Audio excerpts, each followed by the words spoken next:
multiple arcs, about multiple storylines.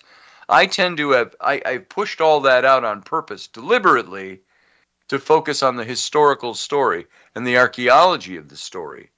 And what I found by those is that all of these elements of the biblical story ring very true to history. And there's so many things that took place. When we were out in the Sinai Desert, John and I, and we were guests of a man named Sheikh Salim Barakat. He put us up in his 120-year-old goat skin Bedouin tent on the desert floor, and his sons slept outside the tent about 50 feet in each direction, guarding us as hospitality.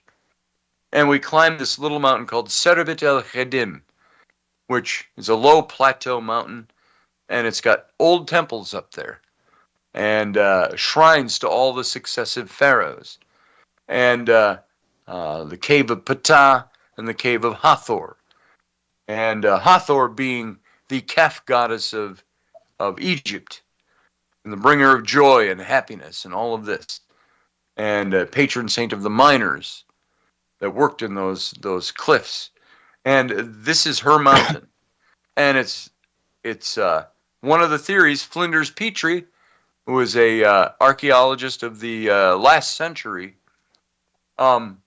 his theory was that Serbet el Khadim is the actual Mount Sinai of the Bible, and some of the things that this was Hathor's mountain. What did the Israelites do? They built a golden calf to worship. They were honoring the god of the mountain.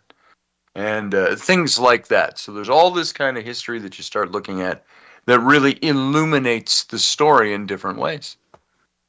That's, like I said, it's interesting because you do look at the Bible. Yeah, definitely historically it establishes a timeline. The problem is the timeline is, again, at the behest of the translations and the re-scripting of what occurred. It does not negate the events, but it does screw the timeline up in a lot of ways. And it makes you question, okay, again, what was added, what was deleted? And in the story of Moses, I would think because of the moral questions that would arise in how it may have occurred and what they describe as how it occurred, the question is going to be, well, again, we can't have our religious leader, Moses, seen as somebody who is having consensual relations with an Egyptian pharaoh, especially one considered to be his mother.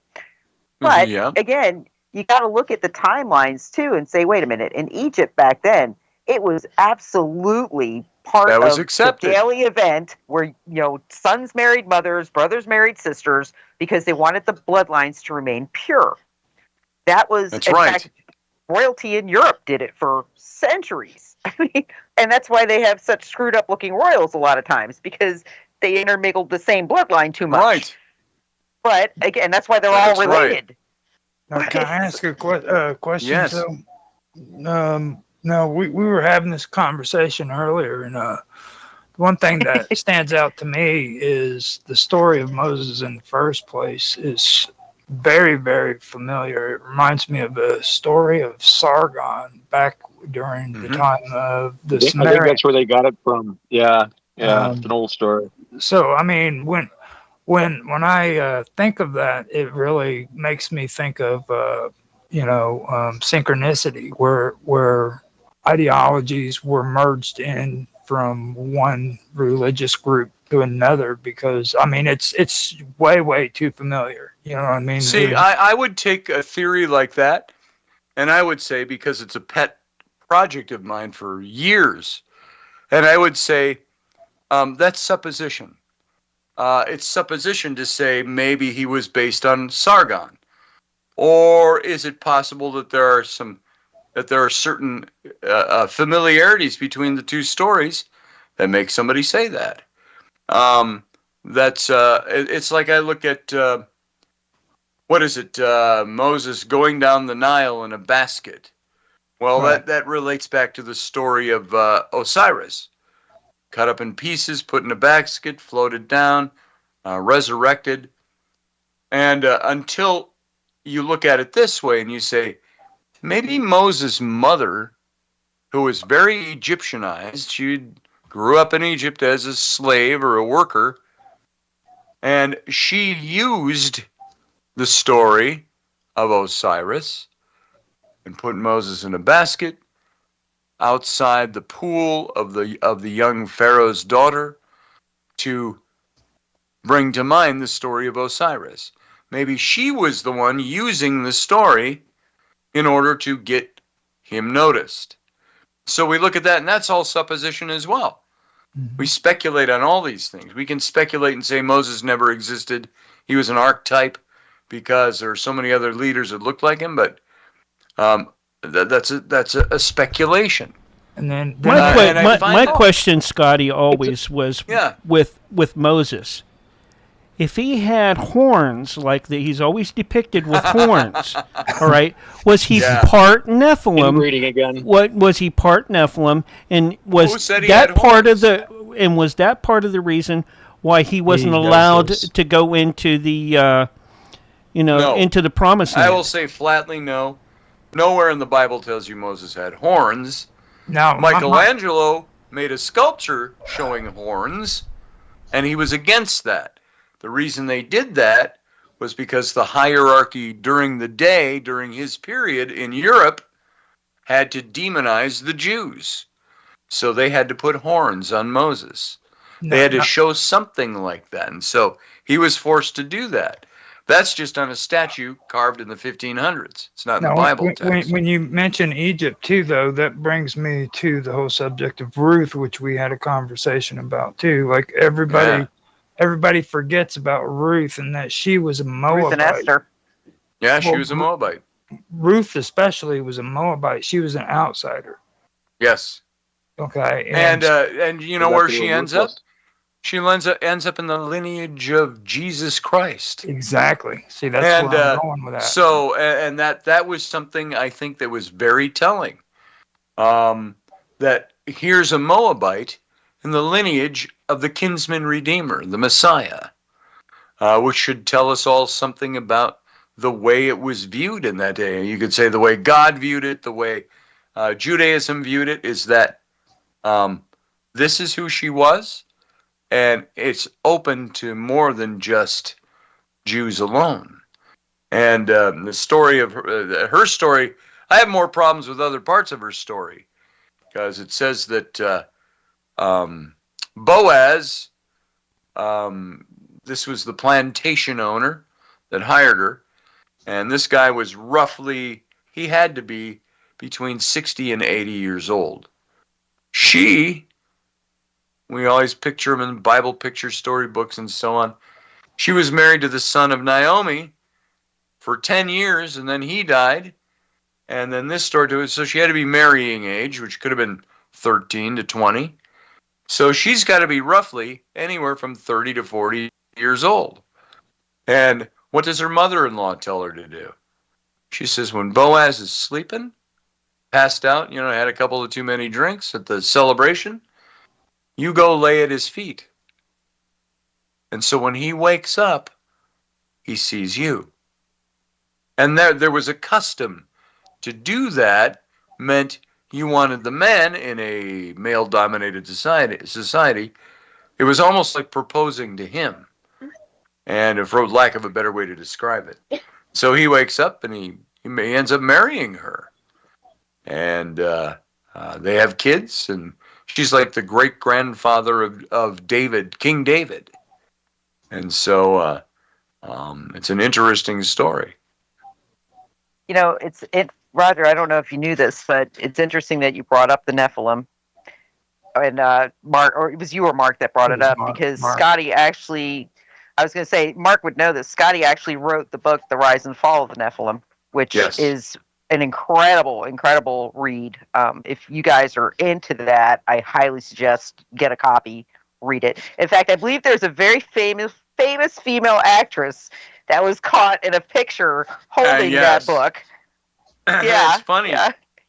It's funny because I would have rather had somebody else holding that book, frankly. But I think she was prepping for a show, a one-season show they did with her. It was, oh God, what's her name? Fox. Megan Fox. Megan Fox. And she was walking through the airport, and she had my book on the Nephilim. The front cover, she had it curled up because she'd been reading it. It was uncurled, and she's carrying this book. And then a few months, I sent her through her agent all my books, and the book, the Exodus Reality that John and I wrote. And about 6 months later, she was seen in the airport again. This time she's carrying the Exodus Reality. So she got the book. She never called me, though. Here's my number. Call me. Never happened. So.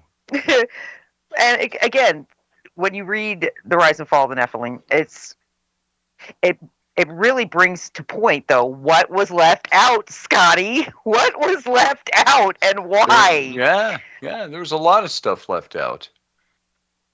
I mean, you of all people should know that, because again, you've written on the subject. You've written about the reptilians. Mm-hmm. I mean, these are things that we actually talk about on the show, and it's so funny because a lot of times I will reference your books because cool. I'm like, I mean, the research has been done. There are connections here. There's things that you all are just you're not privy to. It's kept hidden for a reason, and you have to ask why. I wish Jack Carey was here because literally, you guys could go because he wrote about Enoch, the Book of Enoch, which his book is also incredible. Yes. But it lends to a lot of questions. What are they hiding by what they left out? And again, even with the Bible, we can look at the tales of Gilgamesh, going back to the Sumerian Empire, and say, okay, well, how did that get skated over into the Old Testament and suddenly be given to the Jews? Because it wasn't a Jewish story. It was much older. There was a little passage, and I don't know if I ever told you about this. It didn't make it into the book because I didn't learn about it till after the book was written. But Moses, remember when he had his burning bush experience, and he leaned in and he says, "Whom shall I say sent me?" And the voice of God coming out of the burning bush says, "You tell them I am sent you. I am that I am." Which was a phrase that was hard to understand. Well, what does that mean? And so you do a little digging, and I found some research. It was David Roll, Dr. David Roll, biblical archaeologist. But he went through all of this, the linguistics. He said this: that phrase, "I am that I am," literally is a Mesopotamian wordplay. And the wordplay says this: I am that Enki they speak of. Yeah, that's the wordplay. But it was put in the scripture as I am that I am. And it means I am that Enki they speak of. Now, was that the question that's unanswered? Was God telling Moses, Enki? That's really me. Or is he saying, that Enki they speak of? I'm not him. I'm me. It's not Enki. It's me. I am that Enki. They speak of Enki. They're really talking about me. And so all right. It was an interesting wordplay. Hold that thought. I got to take us out for our second break. Folks, when we return, hopefully Scotty can still say, I know he's on a time period, but I would love to continue this conversation because it gets more interesting than this. Hang in there. We'll return with the Vixen's Vault in just a few minutes. Excuse me. All right, we are on radio break. All right, I have got to be... I start my show at 9 o'clock. You see, Mark Edworthy, how much cooler the other Mark is with a pipe rather than those cigarettes? Yeah. Oh, yeah? Pipes are just well, you do know Scotty smokes a pipe, too, though. I do. Oh, really? Yes. Excellent. I have we have three pipe smokers here tonight. Excellent. I'm enjoying some good Kendall Dark, which is based on a dark fired Kentucky blend. I think there's a little Perique in it. And that's what you miss out on, Mr. Edworthy. You miss out on all the wonderful flavors of a good tobacco, not that those terrible cancer sticks you smoke. You would look so much cooler with a pipe. You really should go over to it. at the top of the hour, I am going to switch us to room 2. If Scotty's not going to join us, but if he is, I'll restart the same room. I can't join you. I've got to be on air in a little over 4 minutes. Okay. On my shows. All right, Scotty. When you head out, Scotty, I'm going to switch us to the same room. Okay. That way, if you want to take and rebroadcast with us, that's fine. I'm sure Nancy doesn't have a problem with it either. I wanted to ask you something about what is it, Kuntalet? Have you ever heard of that? Adrid. It's a archaeological find that they found in the Sinai, where they had found Egyptian pottery mixed with Jewish. There was a synchronicity to it, where they found paintings and pottery and writings even where they had been like Jewish and Egyptian people living together, and they actually started syncretizing their stories and stuff. Oh, yeah, I haven't heard of a specific find by name like that, but I've heard of lots of finds that are similar to that. So that's stuff that really does. I'm really glad that you were able to talk about that stuff, because that's where I'm at right now when it comes to all that. I don't get caught up in a lot of the ridiculousness. It's just I get into arguments with Vicky, but that's because she's religious. Mark, I get tired. I've been as strange a theorist as anyone else in my day, but I get really tired of it's got to be anything except what the scripture actually says. And or it can't be God. It's got to be something else. Well, it's both for me. And I always ask the question, what if it was God? I mean, what if it was what the scripture says? You got to ask too. Define. You got to ask yourself, who is God? What is God? What could God be? Like I say, I always refer to a creator. I believe I have a creator. I believe there is an apex creator.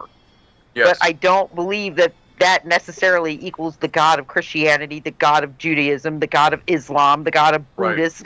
I don't believe that it's an equal. I believe it's a starting point. Well, when God appeared to me, there is no God in Buddhism. That is true.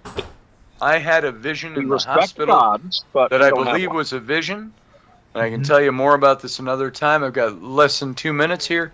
Yep. But I had a vision in the hospital. I was awake, not drugged up. I was watching the news, and a man appeared in the chair next to my bed, salt and pepper hair, nice ribbed sweater, zipped up, and I thought, oh, I like that sweater. But it was God. Room got brighter, and he goes like this. He goes, Scotty. He says, your leg? I can give you a leg. I can take your leg away. I didn't come for your leg. I came for your heart. Come on back over. That's all he said to me. And it was done. And I was like, what the fuck was that? So he didn't save my leg. I still got this, but it's okay. And he said, I'm not here for your leg. I like the sweater. That's a good detail. God. It was a nice sweater. detail. It was a nice sweater. Yeah. Okay, I gotta go. I got less than a minute to be on air. 45 seconds. I'm gonna just leave. See you guys. Thanks for having me. All right, folks. All right, now I'm gonna restart the room. We'll be right back here.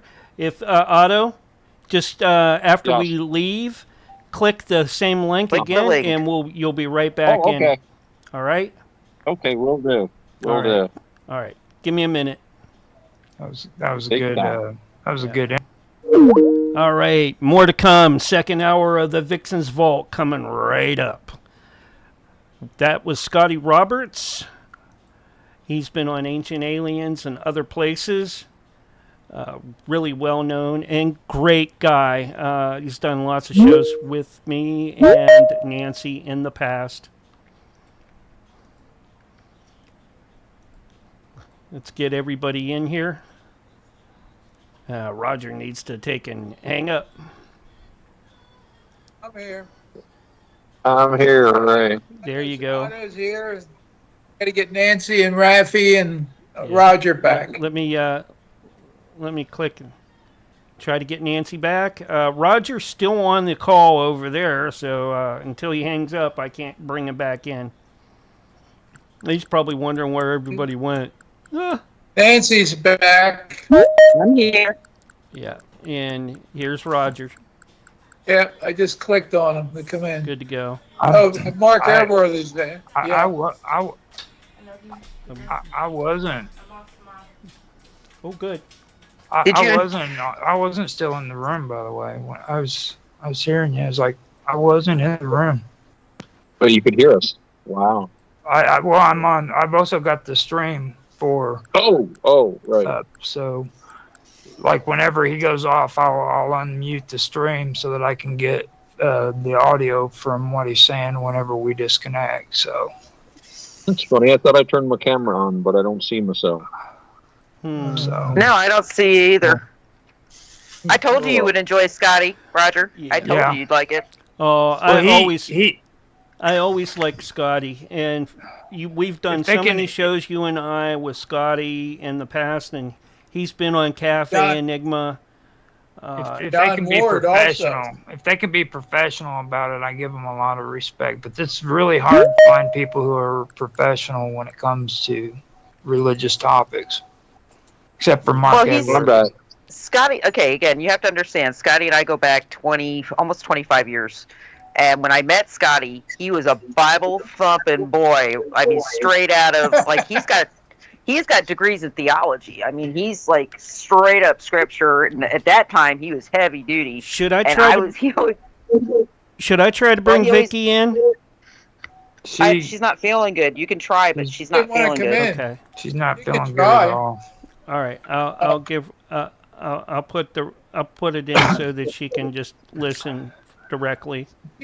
She put out a prognosis on what she was going through. So, I didn't get to see all that, but that's okay. We won't talk about that. And, she might not want that. So, but anyway, Scotty and Scotty always told me that I made him question different things and look at things differently. And when he wrote the book, The Rise and Fall of the Nephilim, I helped him with that. So it's a long-standing respect that we have for each other. Like, I love the fact that he is strong in how he believes, but I also love the fact that he's open-minded. Yep. And he will go back and research and come back, he'll give you the theology aspect of it, and then he'll give you the human aspect of it, and then he'll look over at the cross-culture aspects. Here's your countdown. 5, 4, 3, 2, 1. And you are back live and on the radio side right now. And we're back. 10:03 p.m. Eastern Standard Time, February the 18th, 2026. Welcome back, everybody, to the Vixen's Vault. Unfortunately, Mr. Scotty Roberts had to go for the evening. He does a podcast almost every night called The Captain's Log. And so he had to go to do his own podcast. But I love having Scotty on. He definitely knows his subject matter, but he will go into, we can talk about the supernatural all day and all night just from personal experiences. When he was in Egypt, he had a couple of really interesting supernatural experiences that I think we've actually talked about on this show before. And there's a connection there for him. So I love letting him kind of off his leash to talk about it, because it's such an interesting subject matter, and the way he puts things together is really incredible. But going back to what he was saying as we went off air, and the discussion of I am who I am, and how that would have transcribed across time and through cultures, and the fact that it linked to Enki. But we can't really determine if he was saying he wasn't Enki or he was Enki. But that opens the door. It's a segue to say, wait a minute, are we talking Anunnaki here? Are we going back to the Anunnaki? Because that's where Enki stems from. And that's Sumerian, straight up. And Sumerian, of course, we know that is the oldest known written history, the cuneiform, or the Sanskrit. That is the oldest that we are aware of. And it gives a tale, if you are going to go by the translations, that we're given, because I don't think anybody can really transcribe anything perfect when you're talking about a dead language. And that's what this is, a dead language.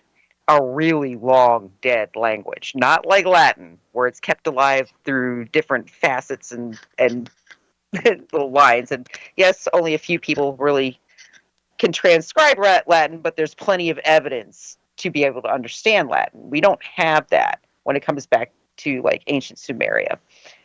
But if you are to believe what has been transcribed, you know, there was a ruling class of gods called the Anunnaki, and these gods did not come from this planet, to be very honest with you. They came to this planet to basically enslave what they created into being human, what we see as human at this point in time, to basically mine gold for them. Which I find interesting, again, because this whole subject started with the Ark of the Covenant, which was made of what? Gold. So, just a really interesting segue there. But, like I said, Scotty has researched it. He's gone back. Even his book on the Nephilim, I got to tell you guys, it was fun to research. It was incredible to research, actually, in many ways. But it was also heavily, heavily educational. To see all this information that is there and is never taught. It's not taught. It's like, it's taboo. And that's why I brought up the Book of Enoch, because there's a lot of things in Enoch that are completely taboo. They do not go with the status quo of modern, quote unquote, organized religion. It goes way outside the bounds. In fact, I'm sure Roger, because I believe Roger's familiar with this subject with Enoch, you'll agree with me. It goes way outside what is acceptable, because it opens up a line of questions. You know, like, okay, so what was this angelic language Enoch spoke of? Actually, you actually have somebody here who knows a little bit about that. He's not as proficient as I am, but Otto can tell you a whole lot of cool stuff. There we go. There's the Enochian language that Dr. John Dee apparently came up with his work with Sir Edward Kelly. But I'm not super versed on the Book of Enoch as such. Scott did give us a very, very interesting talk. I have completely different takes on all of those things. But yeah, as far as the Nephilim go, I think traditionally they've been interpreted as, though I think I'm trying to remember the actual quotes. It's been many years, but it was something along the lines of there were giants of the earth in those days, mighty men of renown. And I think this is usually seen as cognate with the Hellenistic idea of the hero, which is not a demigod, but is not a human. Usually they are themselves of partly divine origin, but not always. Think Heracles. So from that perspective, this theory anyway, this is simply the Jewish version of what was a common idea held in the Mediterranean world at that time. The amount of Greek influence on the writing of the Pentateuch, the first 5 books of Moses, I think can't be underestimated, especially if you accept, as I personally do, the thesis of Russell Gmerkin, who says that his theory is that the Pentateuch, the first 5 books of Moses, were composed, not collected, but actually composed around 270 BC under the tutelage of Ptolemy II Philadelphus, who was the king of Egypt at that time. He was one of the Ptolemaic kings, obviously Ptolemy II. And at that time, Egypt ruled over Jerusalem and had a very congenial relationship with the Jerusalem priesthood. Now, everything that we can see in the Hebrew Bible, there are such striking parallels with, first of all, a lot of it seems to have been cribbed from the works of Berosus and Manetho, both of whose writings predate this, as well as Plato's laws, the ideas shown in the Republic, and even cosmologically, from Plato's Timaeus. So I think Platonic thought was actually, again, if you accept Russell Gmirkin's ideas, not everybody does, but from this viewpoint, this brings us to an interesting point about the place of Jewish people in Western civilization, if we get into the JQ a little bit, because usually the main argument I've heard is that Judaism represents an alien Oriental strain in our Occidental society, and yet, if Greek thought is that central to it, then how can you say that Judaism is anything other than central to Western civilization and philosophy? So it kind of knocks the JQ guys kind of off their buckets a little bit. But be that as it may, it seems to me that if you accept this, it means that a lot of the information in the Bible is coming to us through another step, because they had the Library of Alexandria to draw. And you talk about the Ark of the Covenant. Now, I don't know about nuclear reactors, but I have seen analyses of that show that it's basically an electrical generator, which would showed off lightning and sparks. This is the sort of technical information that the ancients may very well have had. We know that there were so-called precocious technologies, the batteries that they found in Iraq, that Rogers talked about. The Antikythera mechanism, which is like an amazingly complex astronomical computer. So who knows what technologies have been lost and that the writers of the Pentateuch had access to. Of course, they're going to insert this into their national literature, which was, we have to remember that the ancients were very good at social engineering. Think Sparta. Think of the Greeks. The people that wrote the Pentateuch were consciously trying to create a national literature that would bind a people together and make them stronger, ethnocentric, and a powerful group that would dominate those around them. And I think it's been a very, very successful formula. And I'll mention something about the name Moses and also the name Aaron. We have a large collection of papyri from a Jewish military colony in Elephantine in Egypt. This has all sorts of documentation, letters. One thing that's very interesting, we have the names of dozens of Jewish people that were living there. Not once is seen the name Moses. Not once is seen the name Aaron. These names didn't seem to exist there's no documentary evidence for these names much before the writing of the Pentateuch in around 270 BC. Again, this is Gmirkin's thesis. I find it very compelling. And to forestall any thoughts of the literary hypothesis that talks about, you've got the Yahwist, you've got the Elohist, you have all these different these different writing styles that are supposed to represent different times. Gmirkin sees these as rather representing different socioeconomic classes, different concerns of the different writers. You had like 70 or 72 rabbis sitting there for a year getting fed for free by Ptolemy II, who was really big on collecting religious texts. So that's basically where I'm coming from. Yeah, completely different from Scotty. I'm sure no, you actually went the direction I wanted to go, because when I was talking about Ruth, this relates directly to the Yahwist.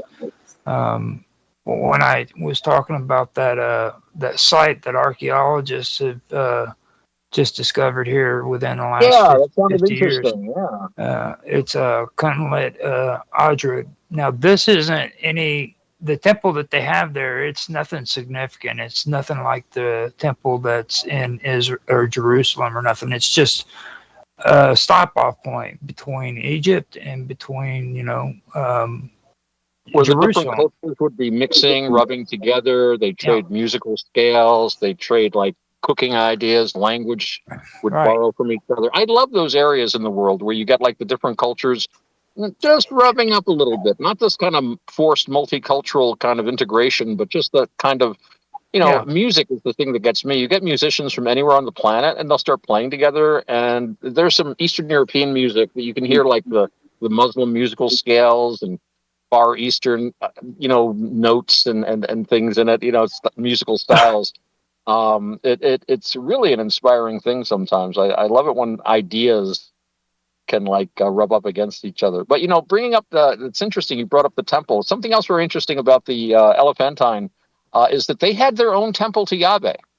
They were in complete communication with the Jerusalem priesthood. There was no indication in any of the letters that this was seen as wrong. And yet, under, I believe it's the Levitical or Deuteronomic laws, you're not supposed to have any temple except the one in Jerusalem. That was very central. But that didn't seem to be a concern at all. In fact, we've all seen the drawings of Yahweh, the coins with Yahweh represented on them in a very Hellenistic, Greco-Roman kind of a way. In a lot of ways, before 270 BC, Judaism didn't seem all that different from all of the other religions that were operating in that area of the world. This really, really heavy monotheism didn't really come in until after the Pentateuch came out. And, and of course, they even talk about it in there, about, the worshiping other idols and things like that. Doesn't Solomon have all these different gods he was worshiping? I've actually read some archaeological thing recently. I don't have the sources in front of me where they talked about the original temple had, it not only was for Yahweh or Jehovah, or whatever you want to call him, but it was also dedicated to other gods as well. There was like places where you could worship, I think two other, Anata or something like that. I forget now. I have to look it up. So, there was a huge change in Hebrew thought around that time. All right. You know what? I'm going to segue this back for a second because I have a question, and it's going to kind of bring it into modern times when I ask this question. Okay. So we had the WikiLeaks dumps a few years ago. Of course, Julian Assange brought about a lot of very eye-opening revelations with his dumps, if you read through them.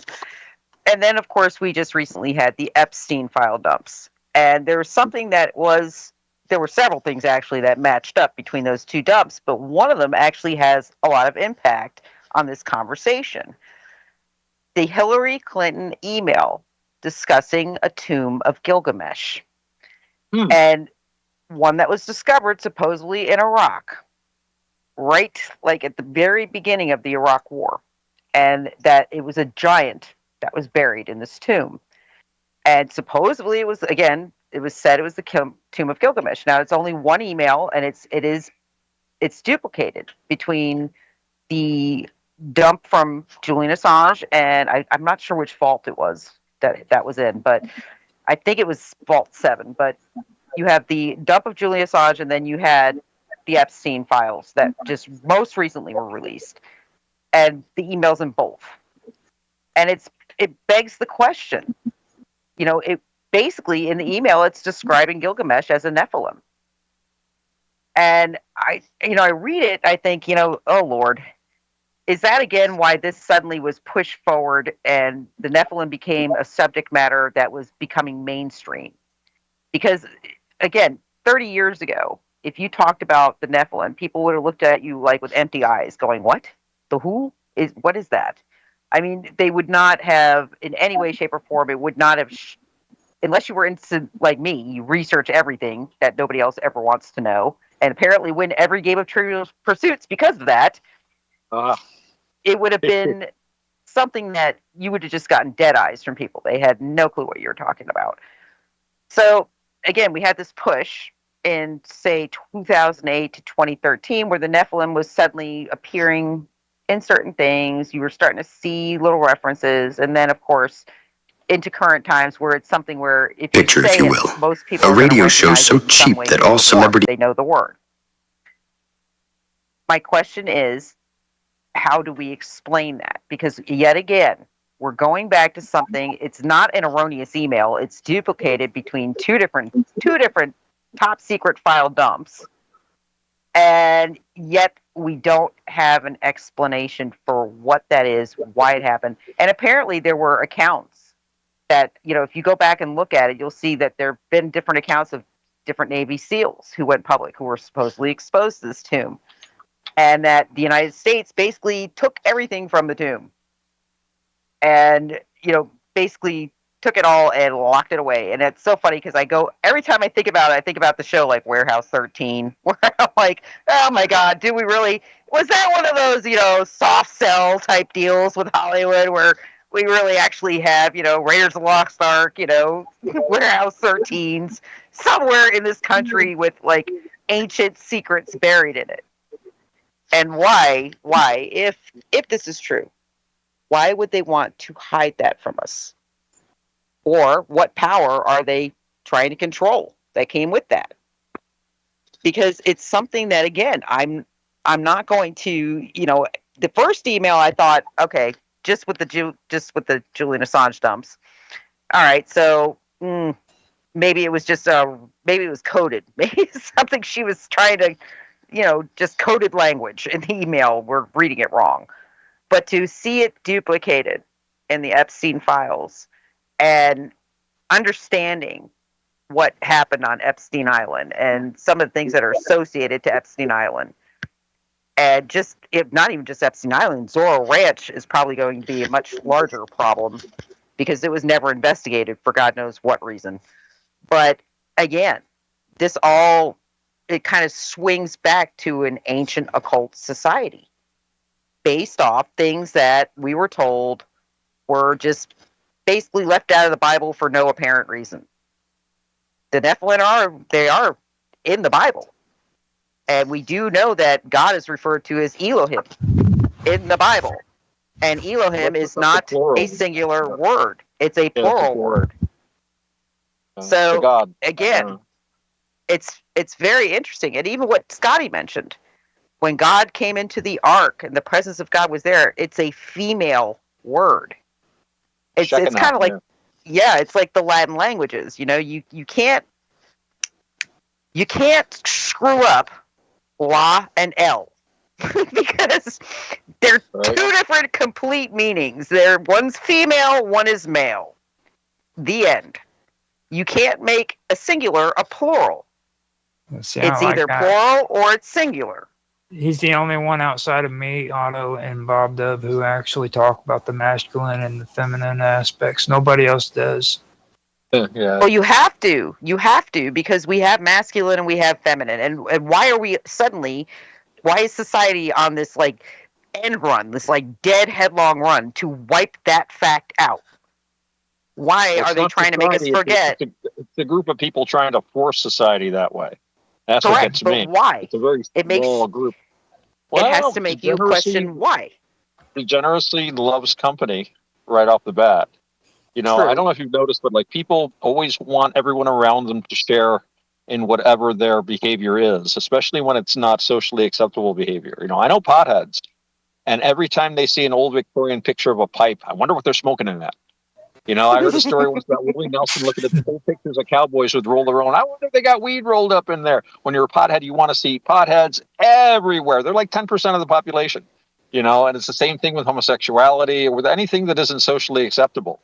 And for every and I think most people are just, hey, I do my thing. I'm not going to bother my neighbors. They just want to get on with their lives. And this one thing that isn't quote unquote normal is just something part of their lives kind of deal. It wasn't advertised. You always have a weird, I always call it the bohemian fringe in any society. And one of my things was, because everything was, everyone wants to be a rebel. Everybody's got to be cool. And everybody's got to be an underachiever. And you'd be told, what if everybody did that? Well, they're not going to, man. Don't worry. Well, now they want everybody to be like that. They want the whole society to be a bunch of slackers and partiers and bohemians. And I'm like, I'm sorry, that doesn't work. As I consider myself to be a true bohemian weirdo, and I need a strong Western society around for me to be an epiphenomenon of. I love saying epiphenomenon. Don't say that too often. But yeah, you can't have a creative fringe unless you have a strong, solid society on which it can grow and prosper, and then you produce your arts and your weird ideas and theories and stuff. If everybody's trying to be weird, I'll tell you something, man. 99% of people can't handle it. They wouldn't be able to sit in this group for a very long, until they have to come up with something very establishment, something they read in a magazine, and not think any further than that. And if you dare contradict it, and that's what gets me too. These are people that are supposed to be saying, think for yourself, and then they get this whole set of rebellious ideas, trademark C and Circle, right? And then they can't move from them. And that's when the wheat from the chaff are separated. When the push comes to shove. Sorry, I didn't mean to rant, but I'm with you. I'm laughing. I'm actually laughing because it's funny because I view myself as very bohemian. I've always viewed myself that way. I'm just very eclectic, but in the same respect, that does not denote, to me, it does not denote a lack of intelligence. To me, when you're free, when you're eclectic, when you are outside the box, you should actually be hungering for information. Break time. That's sorry about that. Guys, here we go again. I'm losing my break times. All right, guys. To you too. Always. We'll be back in just a few minutes with the last segment of the Vixen's Vault. Hang in there, guys. Why does my ear feel wet, Roger? Why does my ear feel wet?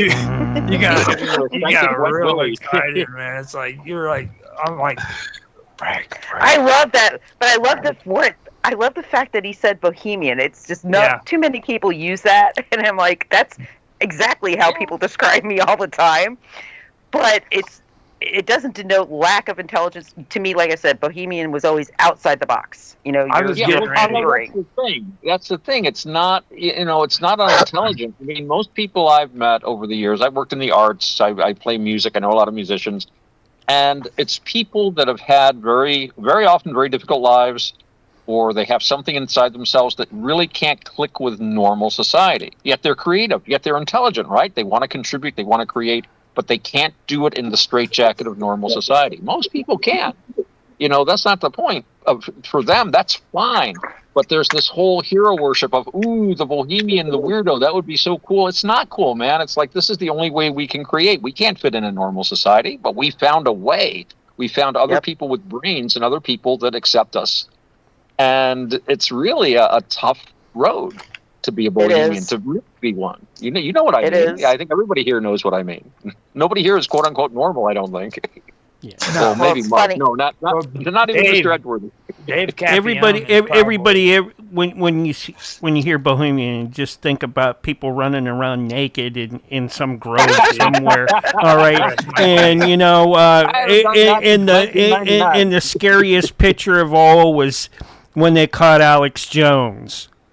And I was scarred for life from that just alone. All right, but I loved it. Bohemian Grove, yeah. Like he told everybody he's undercover. You know what I mean? I'm undercover. It's like you just caught butt naked in the Bohemian Grove and you're undercover. I'm undercover, right? Undercover. It's for research. You're not covering nothing. Oh God! Uncovered. It's like he got caught red-handed, butt naked in the Bohemian Grove. Raph, you really need to listen to some of the stuff that me and Roger have been putting out here lately. About everything from octopus stealing clothes to. That was a nice little jaunt that you put together there, though. I mean, I really didn't realize how good that was until I turned it into that mix that I did. Yeah. An octopus? Yeah, an octopus steals a girl's clothes, and then the shark eats the octopus. Mm-hmm. She goes, "Oh my, what will I do now? What will I do now? What will I do now?" Wow. I have a friend who's a marine biologist. You'd like to hear about this? I'm going to tell him about it. I did a couple about immigration too. Oh yeah. You might want to listen to that one. I've got to mix that into. It's got to pay to play.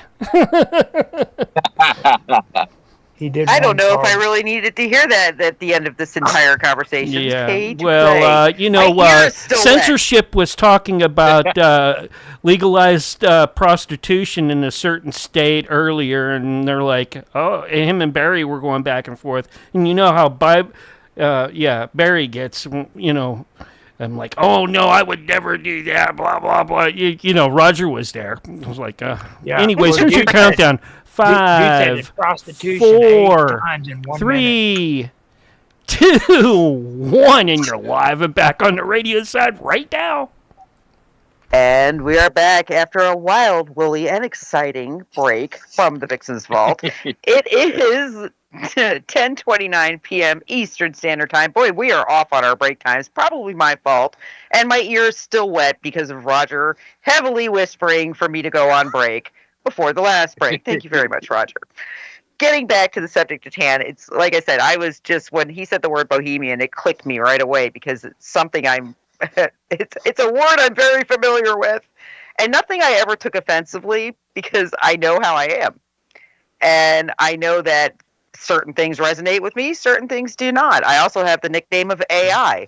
So that works for me too, because I know I tend to shoot things out that nobody ever thinks of, and I make connections to patterns that most people do not see. Yeah, and you I pointed out. And you actually made a good song for me, a theme song. Thank you.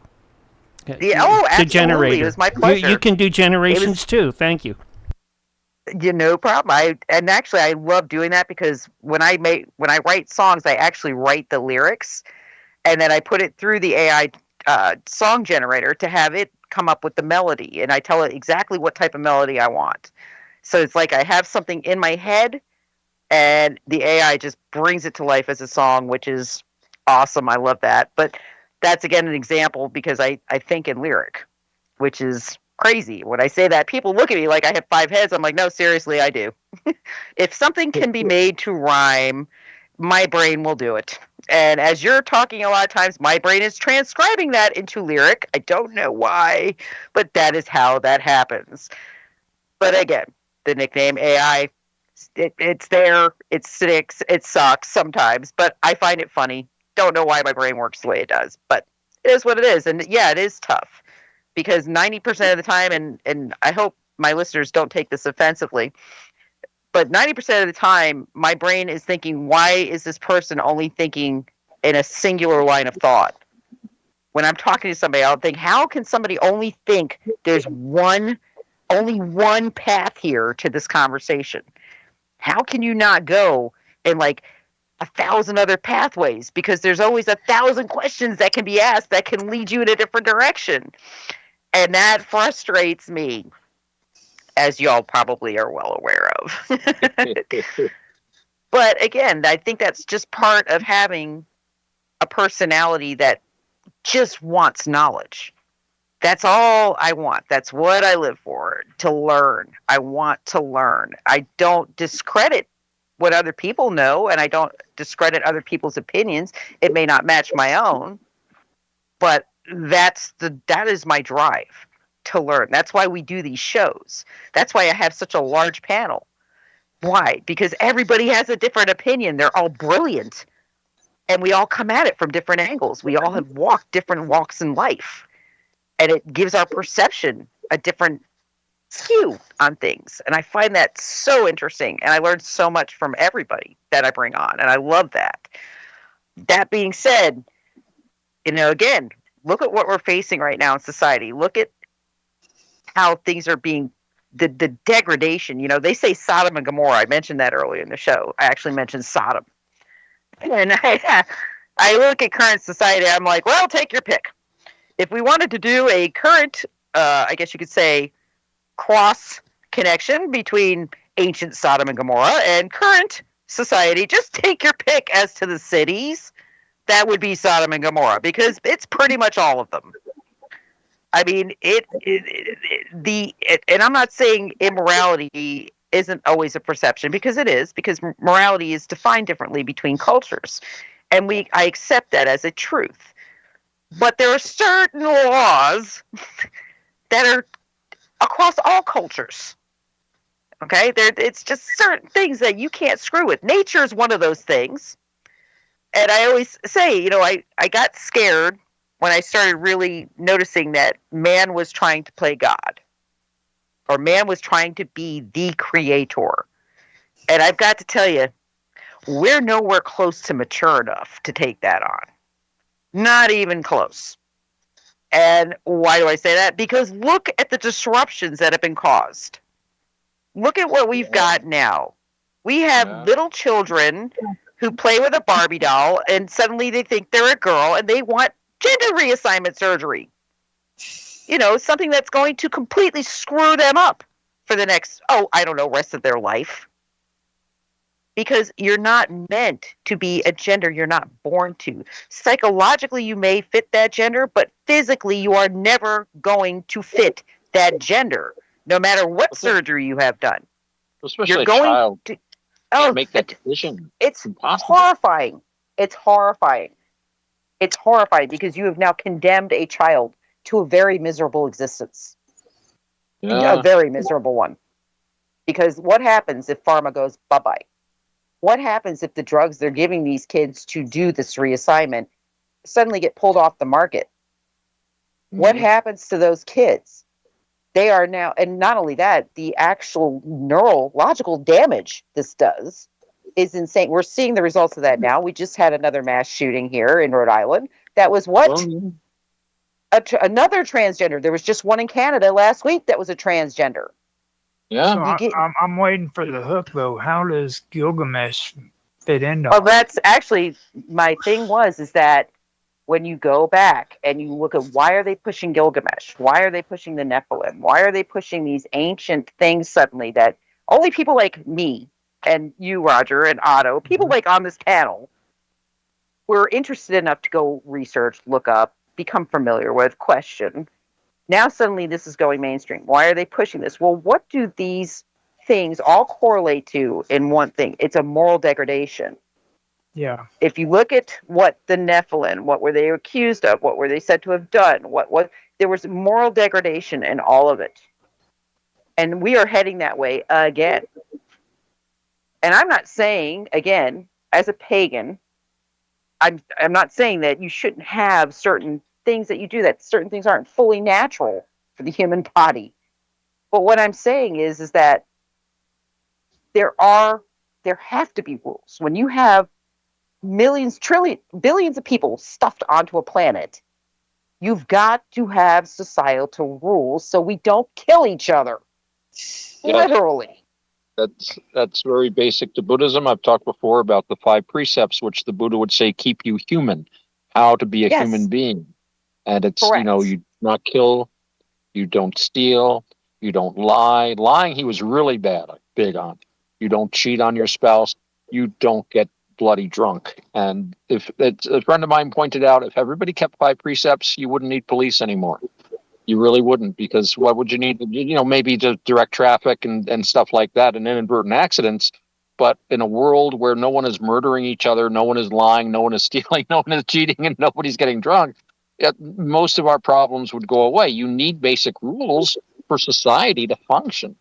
We need to be able to live together. Well, that's why the 10 Commandments. It's funny because same thing. The same basic rules. I think you'll find across cultures where people realize we can't do this to each other. 10 Commandments are central. 5 precepts. I mean, the Confucians have their rules. Everybody has rules that say, if we're going to live together, we have to have certain boundaries. We have to respect things, and we have expectations of how other people are going to behave. This is just logic. And it's interesting because even like homosexuality, I have no issues with homosexuality at all. I mean, I understand that there's going to be people that go that direction, that to them, that is love. Okay, got that. Most homosexuals, before the advent of the last 2 generations, weren't about throwing that in your face. They just wanted to be left alone. Just let us love the way we want to love. Don't throw stones at us. Let us just be. Just let us be. We just want to be recognized as, we are in love. Just leave us alone. You have to define homosexuality too, because I've brought this up before. If you put $1 billion in front of me and tell me that I need to perform sexual acts with another man for $1 billion, maybe not 1 million, but $1 billion, I would really think about it. Well, that's not homosexuality. That's my whole homosexuality point. Define homosexuality. You know what I mean? Homosexuality is an actual your body and your soul connect to one of the same sex. Yeah. Okay, and you do not attract to the other sex in body and soul. That is homosexuality. And again, it's historically throughout time existed. What is not historically throughout time had existed are people mutilating their bodies to be a different sex. I'm just saying $2 billion is a lot of money, dude. But she makes a point. There's a difference between performing an act and being. I can only try to understand homosexuality through my heterosexual eyes, which is like, you must feel the same way as I do when I see a beautiful woman, as when you see somebody of the same sex. And I remember walking down the street with an acquaintance of mine. She was a lesbian, and we were walking down the street, and a cute girl went by. And I just involuntarily, I was in my 20s and unmarried, so I was like, oh, she's cute. And the girl next to me is like, yeah, she's hot. Oh, wait, no, I'm with somebody. I can't look. And it was like a completely, innocent. I mean, it just came out. That was just her feelings about that. And, but, it's interesting.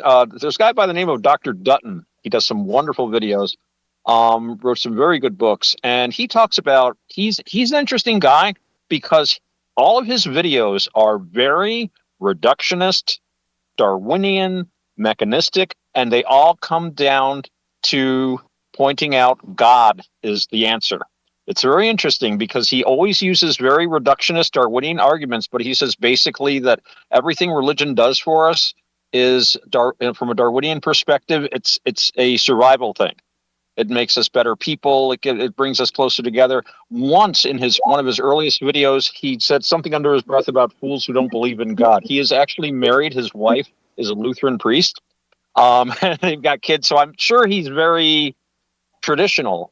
But he always presents it. And he talked about homosexuality. And he said, if genetically, if you're still producing homosexuals, you would think, well, from a Darwinian perspective, homosexuality would just die out, right? They're not reproducing. So if it is genetically determined, and I think that's debatable, if it is genetically determined, why would you still have it? You don't have a genotype. You don't have something expressed unless there's a survival trait for it. And his theory was, he called it the rich gay uncle theory. The idea is that you've got another male that stays in the family. You've got an extra caregiver. The resources he creates stay with the family and can be used to support the children and the other people there. And, it's funny because I had a buddy of mine who had a rich gay uncle, and he didn't know him very well, but I went over to his house. He had these beautiful books, these like $100 a volume, custom leather tooled of all the great world's classics. Like, where'd you get those? Oh, my uncle down in New York died, and he left me these books. They shipped up these books to me, as I didn't know him very well, but he was apparently never married, and he just accumulated all these resources. And when he passed on, they went to his nephews and nieces. Yeah. So he argues that this is a survival trait in as much as it can help the nuclear family in a certain way. I've always believed that homosexuality was actually the result. It's a safety issue. That's kind of how I've always looked at it. That generally speaking, people turn to the same sex when they do not trust the opposite sex. It's a safety issue. Where do they feel safe? Like that's interesting. Most women who are gay, and I've known quite a few of them, they had an experience in their youth, or something occurred that was very traumatic that made them not trust men at all in any way, shape, or form. And I've seen the same thing in gay men. Something happened, a mommy issue, something happened in their childhood where they did not trust women. And your mate usually tends to be somebody you feel safe with. And I can say that as a woman with 100% clarity. I would not be with the man I'm with if he did not make me feel safe. I would not be with him. That's interesting. I had, that makes sense, especially when you look at some of the twin studies they've done, twins separated at birth, where one very often can turn out to be gay and the other one not. It's so I think the genetic argument alone is very kind of shaky. Most of these things are a lot more complicated too. It's not just a clear-cut thing. And then you've got, of course, like Roger pointed out, you've got the $1 billion sort of a thing. That's not really that attraction. That's not gay. And I think you've also got the just the pure libido. A bunch of, especially back in the old days, when men would go out to work when they were in their teens. 14, 15, 16. You were a man and you were working, and you're out at sea. And, when you're in your teens, you are so full of libido. I'm trying to put this delicately. Anything will start to look good. And I could understand why. But again, it's not the same thing. That's just a question of I didn't mean to bump into you. Oh, wow. I'm sorry. There is a difference, too, between bisexuality and homosexuality, and people don't understand that. Bisexuals are usually not somebody that's been traumatized. They're somebody who's extremely horny. Right. Freaking homosexuals, I mean, I'm telling you, it's almost 100% of the time, if you actually have a long talk with a homosexual, you're going to find some kind of trauma. And it's always going to be related to the sex that they're not attracted to. Well, see, I think too many people are falling for this DNA genetics thing because, like, when it comes to like what we were talking about earlier with like Judaism, okay, when I did my research, the only thing I found out when it came to being Semitic is that it is a language group. Okay, yeah. That's it. Yep. There's no genetics involved. Now, tribes within that Semitic language speaking group, that is genetic, but not being a Semitic. It's not genetic. Yeah. Language is language is the only way we can really trace ancient migrations and stuff. So if you see suddenly inscriptions in Latin or in this or that language, you know, oh, these people arrived here. So, but it doesn't mean the people that spoke that language were genetically the same. I mean, English is spoken by millions of Hindus, you know, tens of thousands of people in Jamaica, people of like West African, East African extraction. The English is all over the place. So if a future archaeologist says, oh, look, they speak English in Jamaica, it must have been settled by Englishmen. Well, if you applied that to being gay, you see, you would be called stereotyping somebody. Well, it's interesting because again, personal thought process, and I've said this, I've actually posted this before online. I'm surprised I didn't get banned. But I always thought that, like, the current push into these agendas, the heavy-duty education of our youth into these agendas, which are completely and wholly inappropriate for children, I think it's literally, they're pushing to cull population. They're doing it in so many different ways. I think they're doing it through bioengineering. I think they're doing it through CRISPR. I think they're doing it through basically this push to mutilate. What does that do? It prevents them from reproducing as they get older. I mean, literally, if you have a gay couple, the only way they're reproducing is if one of them has their eggs frozen and is mated with a sperm from somebody else and then reimplanted. That's the only way, and that's only with women. With men, they're going to have to get a surrogate. I mean, they cannot naturally reproduce, is what I'm saying. And the same thing goes with transgenders. I mean, the females who transgender, you know, if they go through the surgery, they're not going to be having a baby anytime soon. And the male, no, that's not going to happen. Not possible. No, I don't care if you try a fake uterus. Good luck with that, because men can't tolerate the pain of labor. That has been proven over and over again. So, again, it's one of these things where it's like, have they just raised an entire generation as a suicide cult? Because that's almost what this looks like. And I said that. It comes back to I didn't mean to disappear like that. I was ranting. I didn't notice I wasn't on. It comes back to what I was saying, though. It's stupid people. Like, we are built on a society of stupid people now. You know what I mean? Alexandria Cortez, good old AOC just made that really obvious over in Munich. Idiot. Nobody who is supposed to be responsible and do things according to freaking the way Mark Edworthy would have them do it is actually intelligent enough to do it anymore. They're all stupid people. You know what I mean? Well, I think they're mentally ill. I think we have a lot of mental illness. I think we have a lot of pharmaceutical related conditions that create mental illness condition. I think we have a lot of things that are occurring within society that are intentional. I don't think this is by accident. You got to be kidding me. No, none of this is by accident. That would be like, oops, we didn't know the mRNA COVID vaccine was going to cause infant death. Yeah, you did. You did the study. It's on paper, you idiots. Mm-hmm. There's no accident. Yeah, no, this is an intentional push. And it's a terrible thing, but when a society starts going down, I think there's a certain inertia to it. And people are short-sighted. They don't care. They want the money and let the next guy handle it. And when you tell a major pharmaceutical manufacturer, we're going to contract you to give millions of shots, there is no oversight.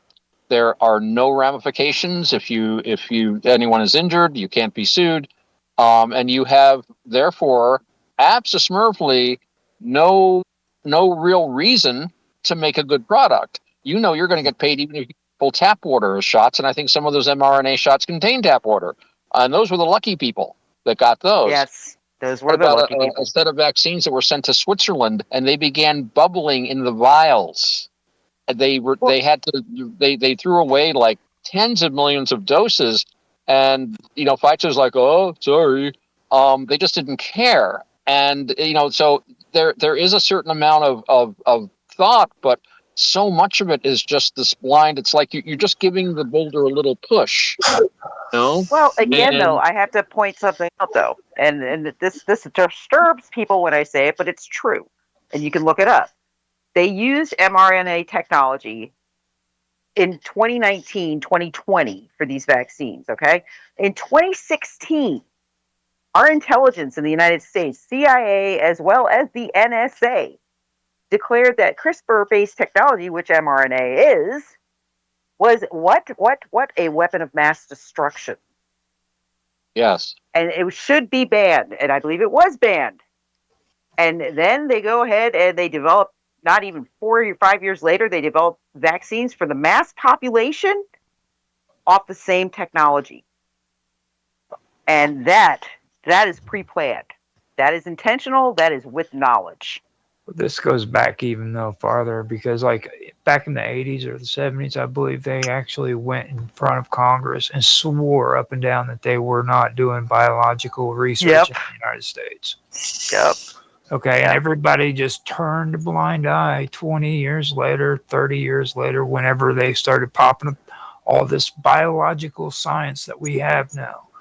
Do you know we have the deadliest freaking biolab in Wisconsin right now that can literally just kill every single human on the face of this planet? Every creature, actually.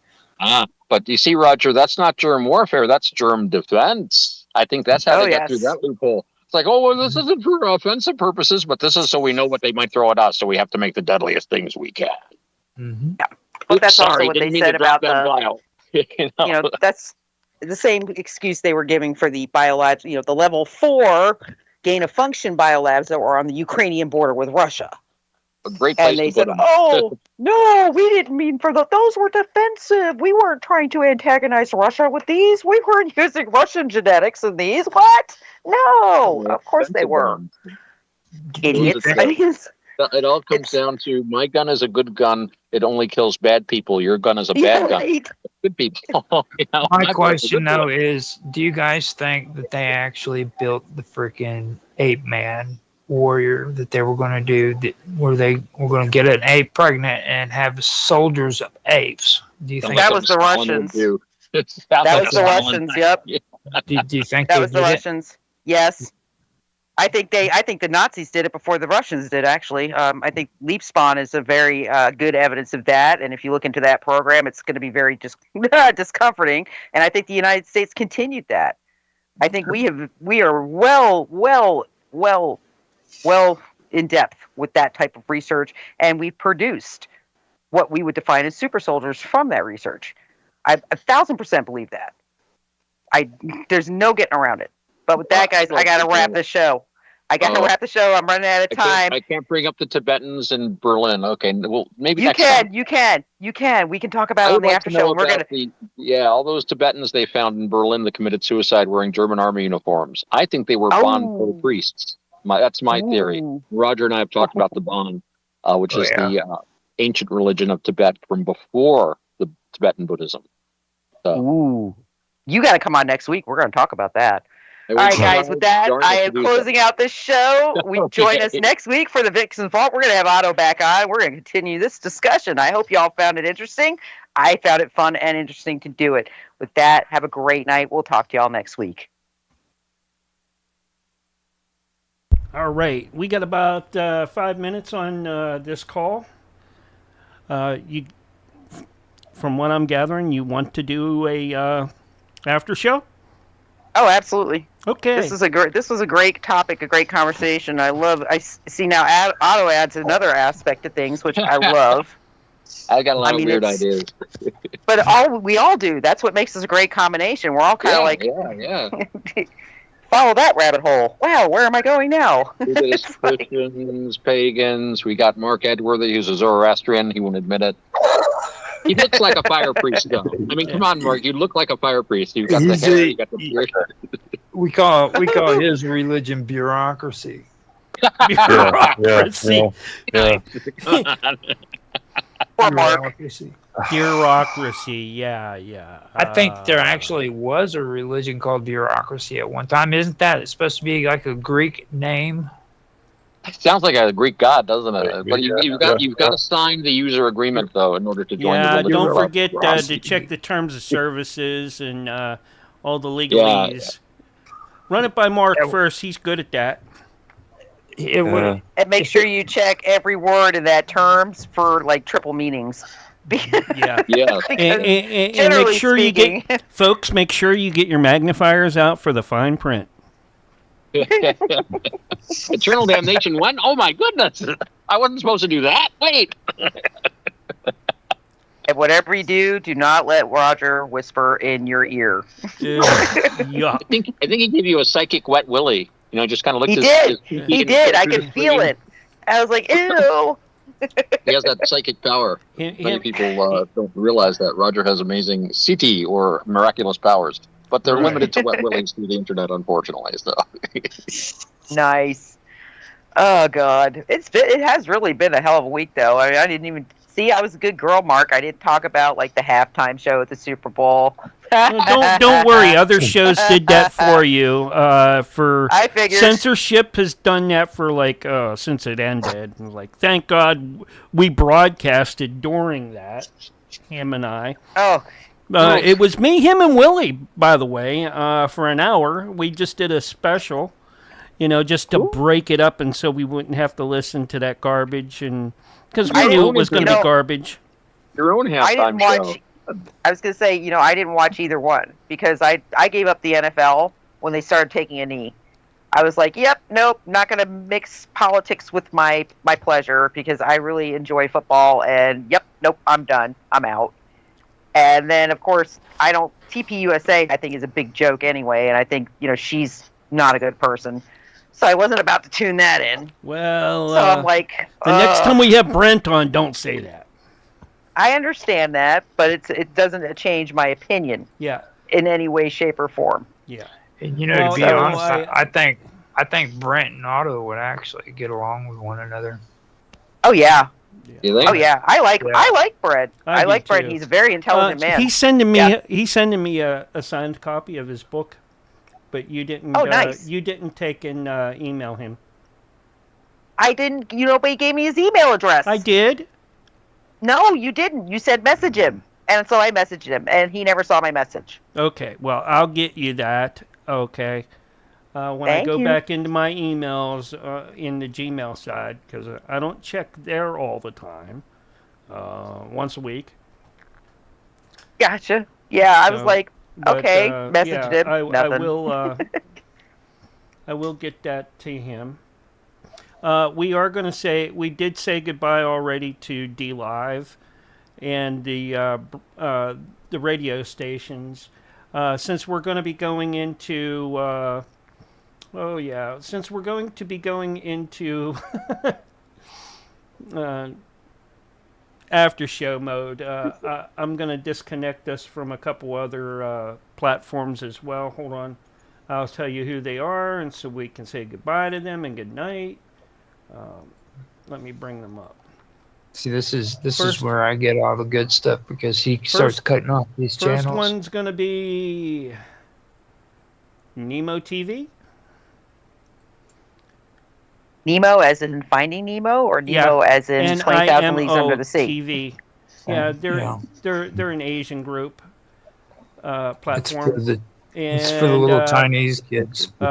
Telegram, I already killed Telegram. Facebook, good night, Facebook.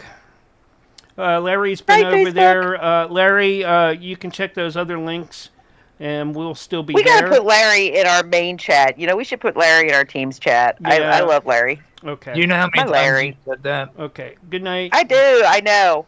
I did that like 50 times. Larry, actually, did I tell you guys what Larry did? Yeah, hold on here. Larry was a television cameraman for a major outlet for many, many, many years. Okay.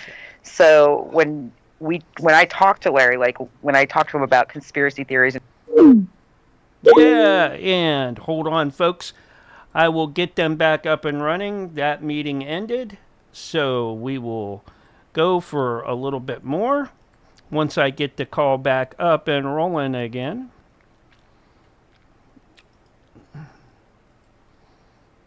For our after show, normally sometimes we do, sometimes we don't, but tonight we are going to do after show. Hi, Otto. Welcome back. Oh, I'm back. Yeah, let me get Nance and Roger and Mark and Raph and David back in the group again. There we go. Okay. I'm here. Okie dokie. Hey, my camera's working. And you guys, I'm gonna mute out, and you guys just go for it. I am going to edit while you guys work on after show. I might pop in here and there, in between, but you know, I am not gonna stay on too long because I have an 8 a.m. doctor appointment, but I will stay for a little bit. Very interesting. I had posted a video earlier today on Facebook about 9/11, and it was basically an explanation video, kind of saying how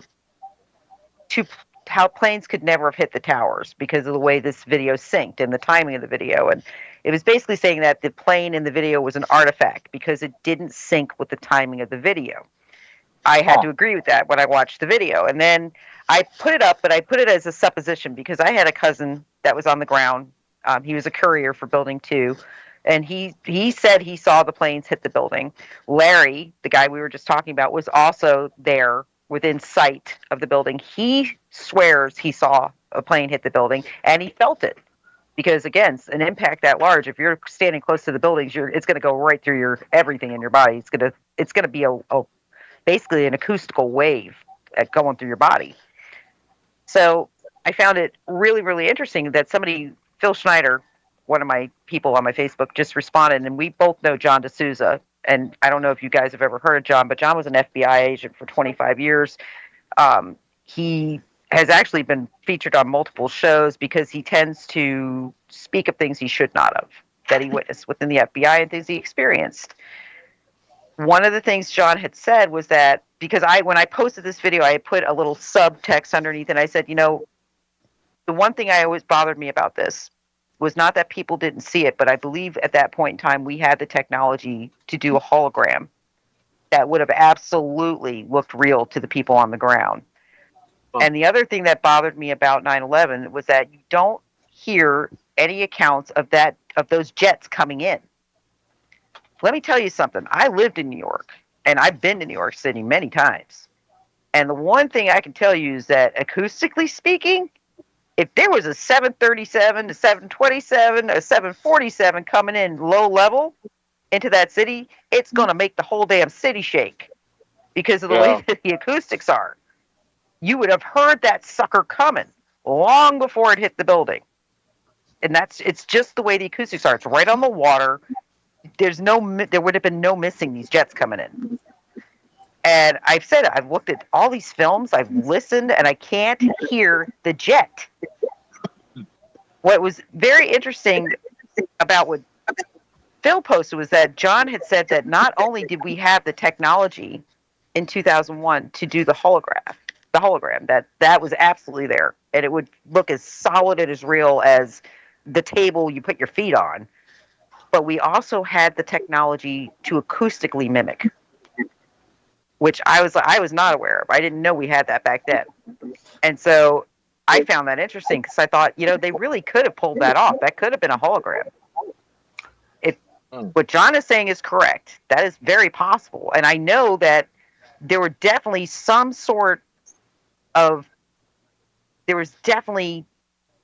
things planted within the buildings that caused more of a colossal explosion than it would have been just from the jet.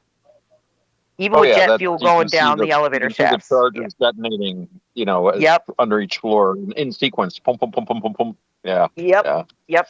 So I'm sorry, I didn't mean to interrupt with that, but I just found it. I just read the comment. I was like, okay, I knew that they could do I knew that holographic technology had been around since the 1940s and that it was incredibly advanced by 2001. No, I was not aware. Go ahead.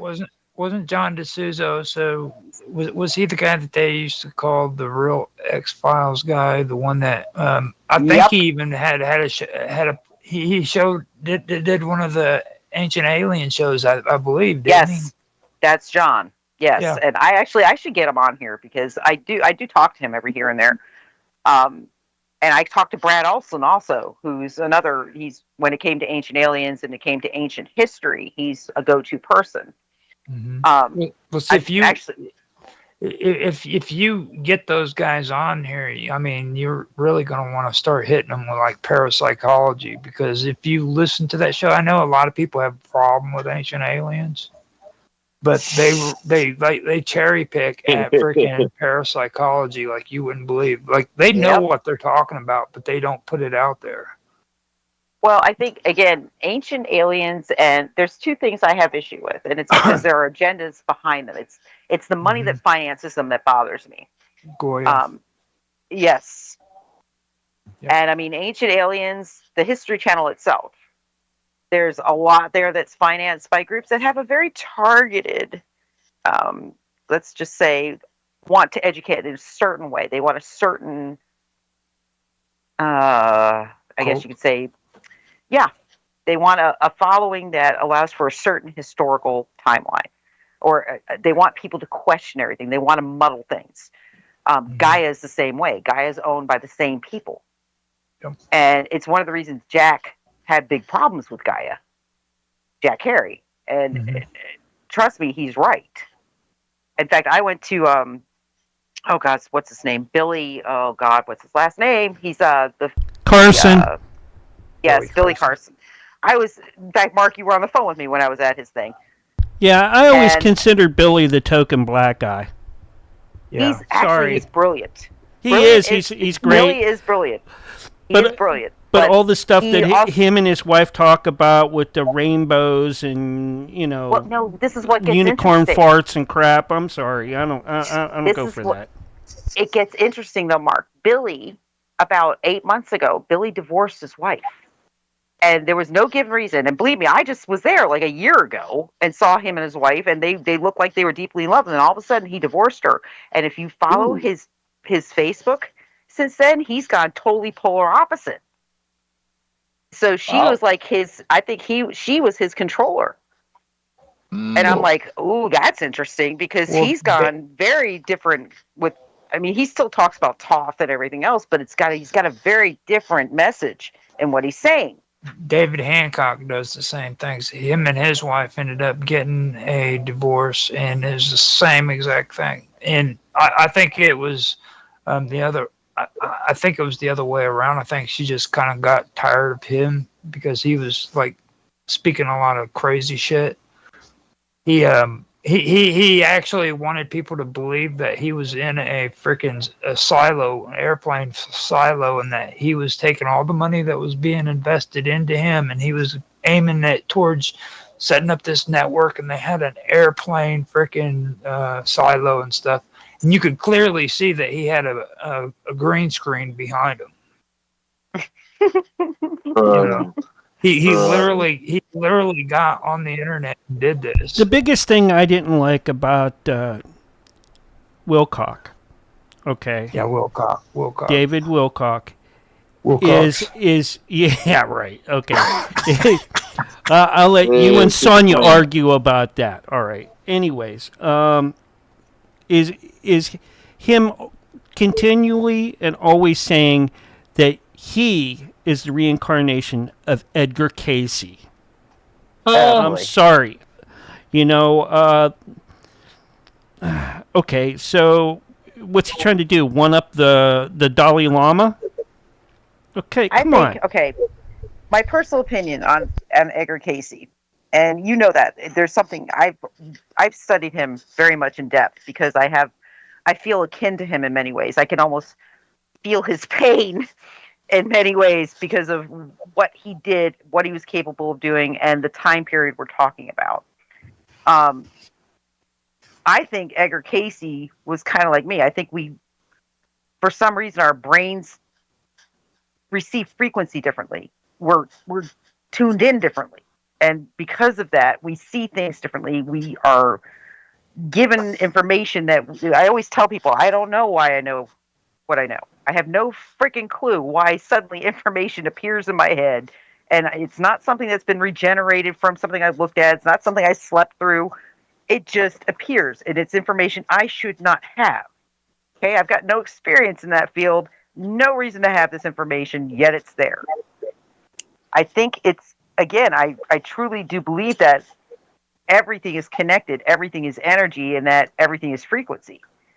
And that some of us tune in differently to the frequencies, whether it's our genetics. I honestly believe there is a genetic connection to that. I think your DNA is formed, and we all receive things differently. But I can tell you, your DNA is built like a semiconductor. It's like a miniature superconductor, and it's almost like an antenna. It sends and receives. It sends and receives, and I think you're capable of tuning in on different frequencies. I've always told people when I'm having a prophetic moment, when I have a prophetic dream, I'm surfing the grid.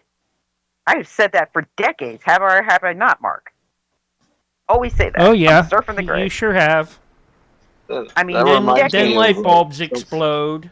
And yep. That reminds me of off something the air. that there was a guy by the name of Sir Fred Hoyle, the astronomer. I don't know if you ever heard of him. Interesting guy.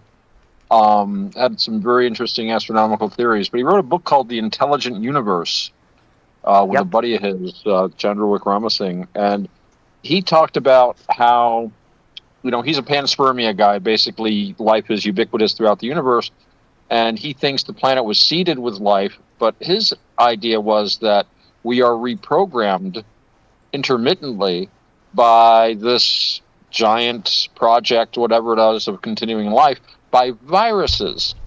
So that, and he says a virus is small enough that it can enter the atmosphere from outer space, not be burned up, settle down.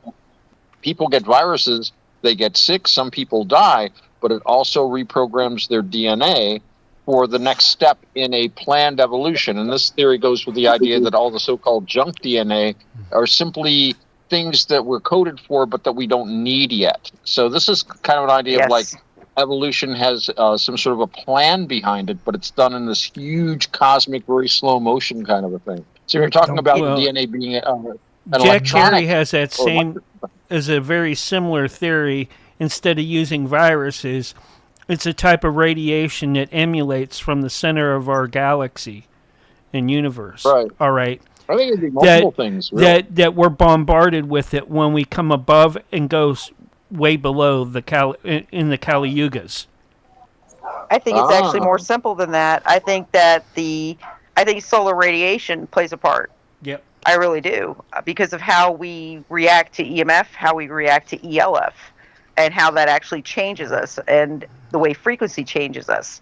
I mean, I've always told people that one of the earliest investigations I ever did into the paranormal and ghost hunting, one of my earliest theories was to take solfeggio frequencies on a paranormal investigation and see if you could get a reaction. Why? Because certain solfeggio frequencies can actually reprogram your DNA. That's a proven fact. Well, if that's true, let's go to the afterlife and see if these frequencies can penetrate what I would consider to be a form of energy. Let's see if we can get a reaction. And believe it or not, it was a highly successful experiment. So literally, we would get ridiculous EVPs, we would get ridiculous reactions because when we were using the solfeggios. Now again, could that have been psychosomatic? Could it have been something that was generated because of like an eggshell experiment, or an egg drop experiment, the whole collective consciousness type deal? Possibly. But it did create a reaction. And again, you've got look at the Schumann resonance right now. Just take a look at the Schumann resonance. It is off the charts right now. Off the charts. What causes the Schumann resonance to do what it's doing? Is it a collective energy from everybody's consciousness on the planet, or is it an intrusive energy? Well, I've already told you my whole take on it. I think you gave me, a week to talk about that stuff, and I still wasn't even able to finish it because when I started talking about CERN, that's whenever we had to stop on it. But there's a whole lot of stuff going on. Everybody keeps talking about God, all right? It's not very complicated at all. If you take a look at the way they're doing the research with CERN and what their motives are behind that. Yep. It's all about our consciousness. Well, you've got to take a look at the with CERN, we're dealing with dimensions. I mean, and that's a proven fact. We know that that's what their end game is. They're trying to, and I do believe the story that, historically speaking, that they fired up CERN and they ripped into another dimension and caused a lot of problems. I don't disbelieve that. I believe that is possible. The deal is, though, see, they literally want to recreate a black hole. Yes. Okay. On this planet. Right. And what they want to do is they want to take this little bitty black hole and they want to create a galaxy and set it right in that black hole. And then they want to transfer our consciousness, each and every one of our consciousnesses, into this galaxy. Howdy. Okay, and it's going to have a computer system that is so advanced that it's able to take care of entropy and decay and all of that, and make sure that the universe stays freaking going. You know what I mean? That's interesting, because if you look at if you took the mRNA COVID shots, if you look at what's actually involved in Are you there? Okay, 30 seconds. What's in those vaccines, quote unquote, or now they're calling them therapies, because they're not clinically vaccines. They're not even close to a vaccine, which is why I never understood how they got called a vaccine, because they were never actually a vaccine. If you look at what's in them. One, and you're live on all of the things you would need to create a biokinetic bridge. A technology within your anatomy that would allow for instructions to be the radio side right now. And I don't understand why people don't want to listen to that. It's that's not me whistling Dixie. I'm not making that up. Go look at the ingredients. If you're into technology, you're going to recognize a lot of things in these ingredients and go, well, why would I need a bioluminescent? What? Why would I? What? Why would I need some of these things? Why would there be graphene? What? I mean, literally, there are things in these vaccines where if you put them all together again, why would there be nanotechnology? Why are these little after effects occurring? Why are they causing blood clots? Why is this happening? Mm-hmm. Again, if you put these together in synchronicity with your DNA, with your genetic code, which is more than just a genetic code, it is more than that. It's a communicator. It's a means of communication. Why do you think I always say people are telepathic? It is something that we are born with. It is something that is genetically in there. It is written into us. We are naturally telepathic. Something shut that down. Some of us are still telepathic. It exists through the ability to be empathic. That's partially telepathy. Okay, but some of us are more fully telepathic. When I say I can hear my husband's thinking and I will tell him to shut up, in the world. He's not saying we got to go. Stay tuned, though, for more from DREAGUS Productions right after this. And he'll start laughing. Because I can, hear him thinking, and usually it's really perverted. I'm like, stop that. But you can actually, it's not like you're hearing the words exactly, but you're getting this image in your head, and you know what that person's thinking. It's and with empathy, you can tell the moods. Like I said, when I go into a crowded room, I can literally, it's one of the reasons I hate being in crowds. I can go into a crowded room, and I can tell you every single person in that room that is pissed off immediately, because I can feel them a mile away, one. And because, two, when I look at them, it's like the energy around their body shakes. It's this weird little, it's almost like a road illusion. When you are driving on a hot road and you've got the illusion of heat running across the pavement, you can see it at a distance. It's like a mirage. It's the same type of deal. When I look at angry people, if I'm in a room, it's like this weird, I don't know, like ripple around them. And it's always anger. And I'm like, ugh. I hate that. So I don't want to be near it, so I will try to get myself away from it. That's why I wish we could have done more of a conversation on the Ark tonight, because like that right there is exactly what you're talking about. Like when it comes to mana, like even people who are religious don't really realize there were 4 things that were in the Ark. Okay. Yep. There was 2 tablets. There was a freaking cane, Aaron's cane, and then there was a machine that freaking was supposed to create mana. Yep.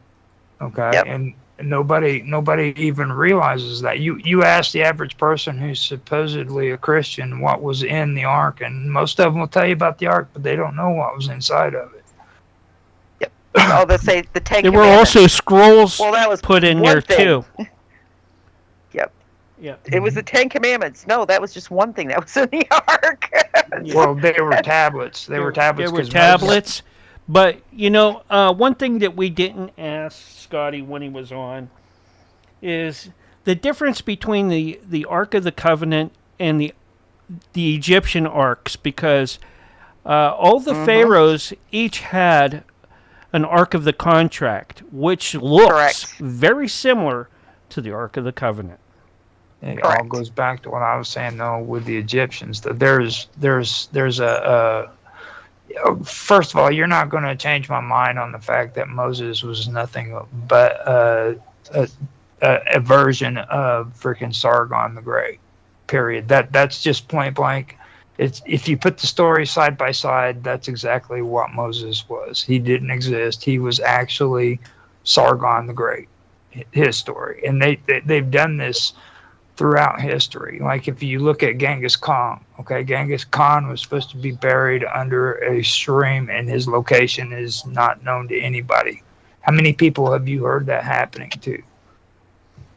Okay, well, Dracul, Vlad Dracul, they did the same thing with him. People don't know where he's buried. You know, the other thing too, you had asked me about Gilgamesh, and one of the things, yes, the moral decay, but also with Gilgamesh, it destroys religion. If that's true, and they found the sarcophagi of Gilgamesh, and there was a giant within that sarcophagi, and it is proven, okay, this was a Nephilim. This was a half-man, half-foreign alien creature, whatever. Okay, well, or according to the Christians and the Jews, angel, half man. If that is true, that destroys the whole narrative, basically, of Christianity, of all of them, because then the questions have to open up. Well, what was the angel half? Can we do DNA testing on that? What? I mean, it destroys world religion in a big way. And the only ones that are not affected really are the Buddhists and the Hindus. Well, they're affected too, because they've got stories of giants as well. So it's all over the place. And, but I think the Buddhists are a little bit more open-minded. Just putting it out there. I'm gonna tell you right now, Otto's the nicest Buddhist I've ever met in my life, dude. Yeah, seriously, he is. Nice. Like don't go by those guys I hang out with. They're all kind of fashion. They're good guys, though. Well, they're good guys. We got some mind-body guys there too. Yeah, like they don't tell you what you want to hear. They don't tell you what you want to hear. Why would they? That's got nothing to do with them being Buddhist. Yes, it does. Trust me, it really does. Trust me. Well, the first thing they tell you in Buddhism is you're going to age, you're going to get ill, and you're going to die. And it goes from there. So a lot of people don't like to hear that. Yeah.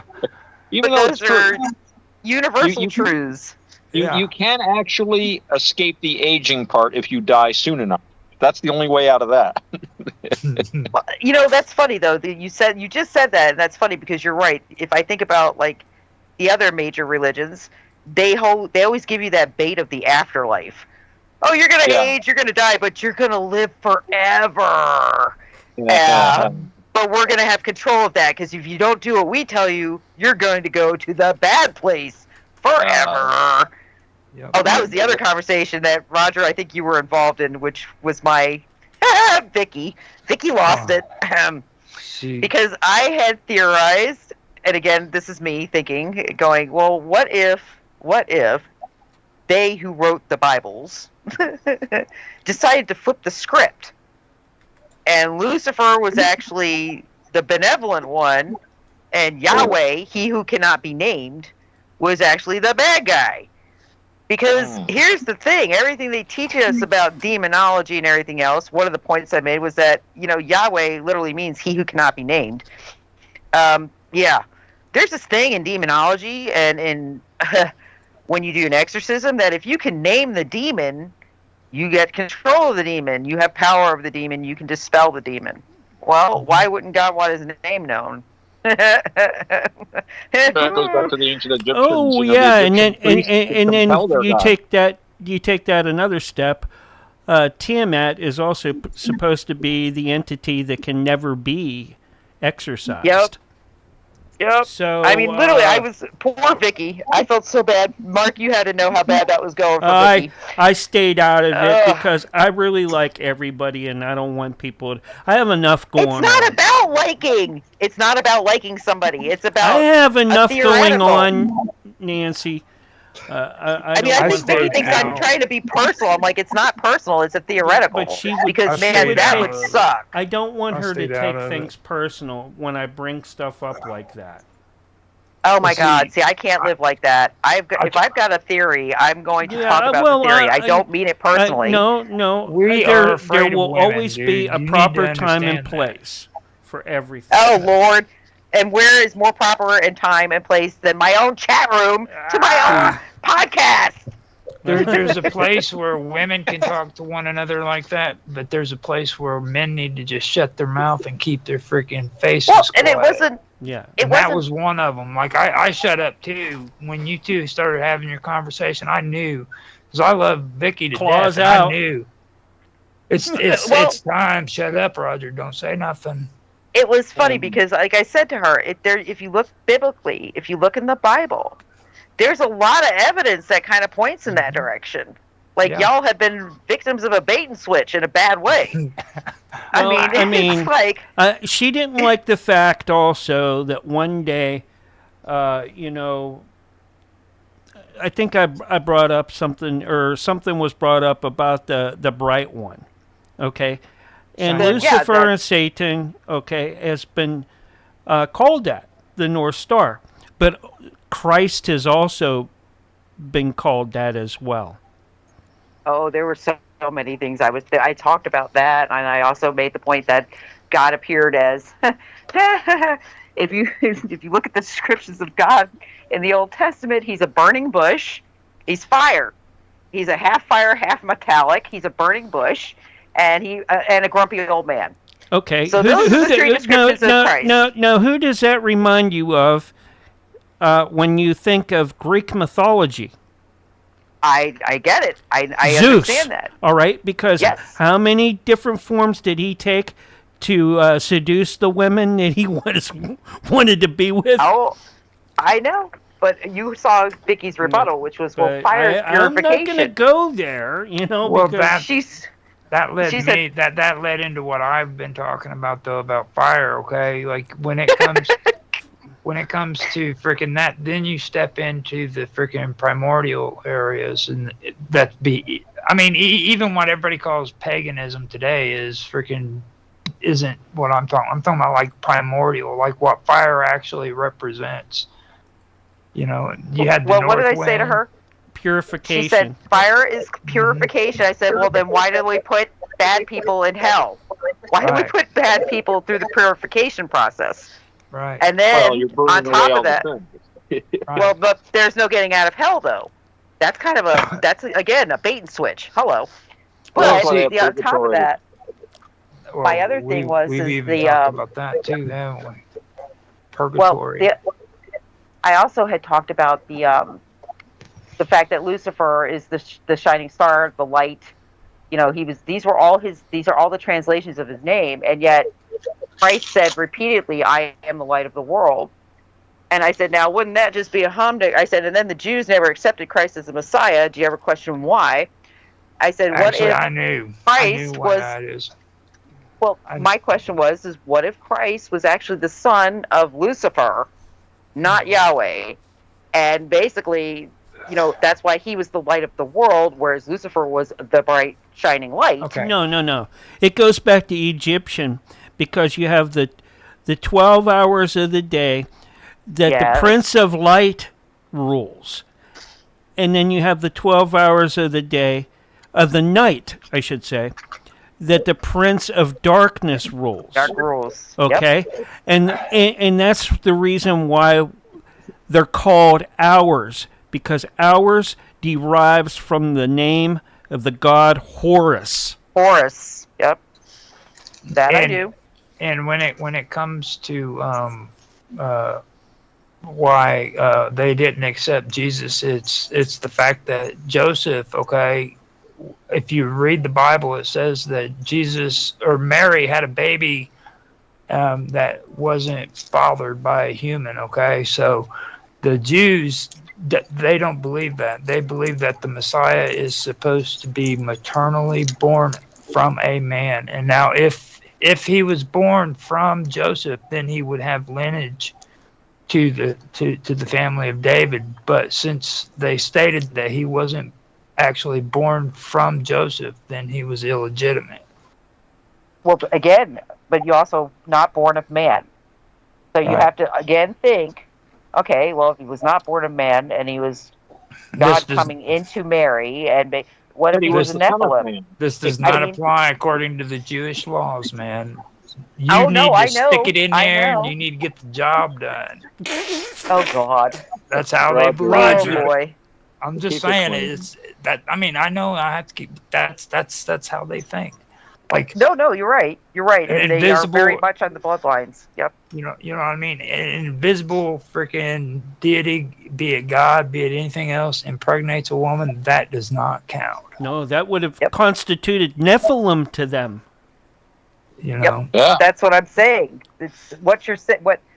Again, that was my point with Vicky saying, dude, there's so many things in the Bible that if I was to compare Old Testament to New Testament and look across the board, again, they could have very easily done a bait and switch. I mean, because there's a lot of Moloch influence in the Old Testament, or, Roger and I will disagree on this, but it goes back to basically the Canaanite influence. And it crosses over. Like, you can see a huge distinction between Old Testament previous to Solomon and Old Testament post-Solomon. Post-Solomon, it gets really dark. Like, really freaking dark. Like, ew. Like, holy crap. Like, Jesus was not about that shit. I can tell you that. I mean, Deuteronomy and, oh, Lord. Read Deuteronomy. It's like, wow. That is a sadomasochist. Freaking, Oh, if horrible. You think that's bad, read the book of Jasher. I know. Well, see, the only reason why I disagree with the whole thing about Moloch is that I know where that story originates from, and it originates from the same stories that made hell. Okay, the story about hell. It's the Valley of Hanan. Okay, now they made claims that this Tophet was supposed to be there, and the Canaanites were sacrificing their babies to this deity.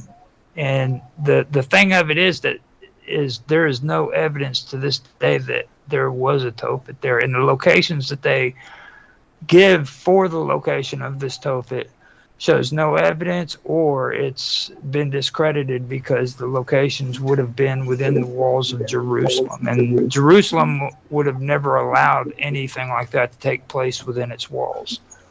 Okay, so what happened, and what I've seen in a lot of the people who supposedly do this research, is they start out with their arguments about the Levant, saying that it took place there, but since the evidence is so sketchy, they always bounce back to Carthage, which has absolutely nothing to do with the Jewish religion. It has absolutely nothing to do with the Levant. It's and they always say, well, it happened here at the Levant or at a freaking Carthage. Well, what does that have to do with Jews, and what does that have to do with the Levant? You know? Okay. Hold on. So let me read this to you. Evidence suggests that child sacrifice occurred in ancient Israel and Judah, particularly during periods of crisis under foreign influence, often linked to the term Moloch. While the Hebrew Bible frequently condemns the practice, it mentions child sacrifices to foreign deities and, controversially, to Yahweh, particularly in the form of firstborn offerings, which some argue was later replaced by substitutionary animal sacrifice. Now, you forget, that is true. God called for the sacrifice of the Egyptians' firstborn sons when Moses was, during the book of Exodus. That is a sacrifice. As a pagan, that's a blood sacrifice. Well, yeah, whatever opened the womb belonged to Jehovah.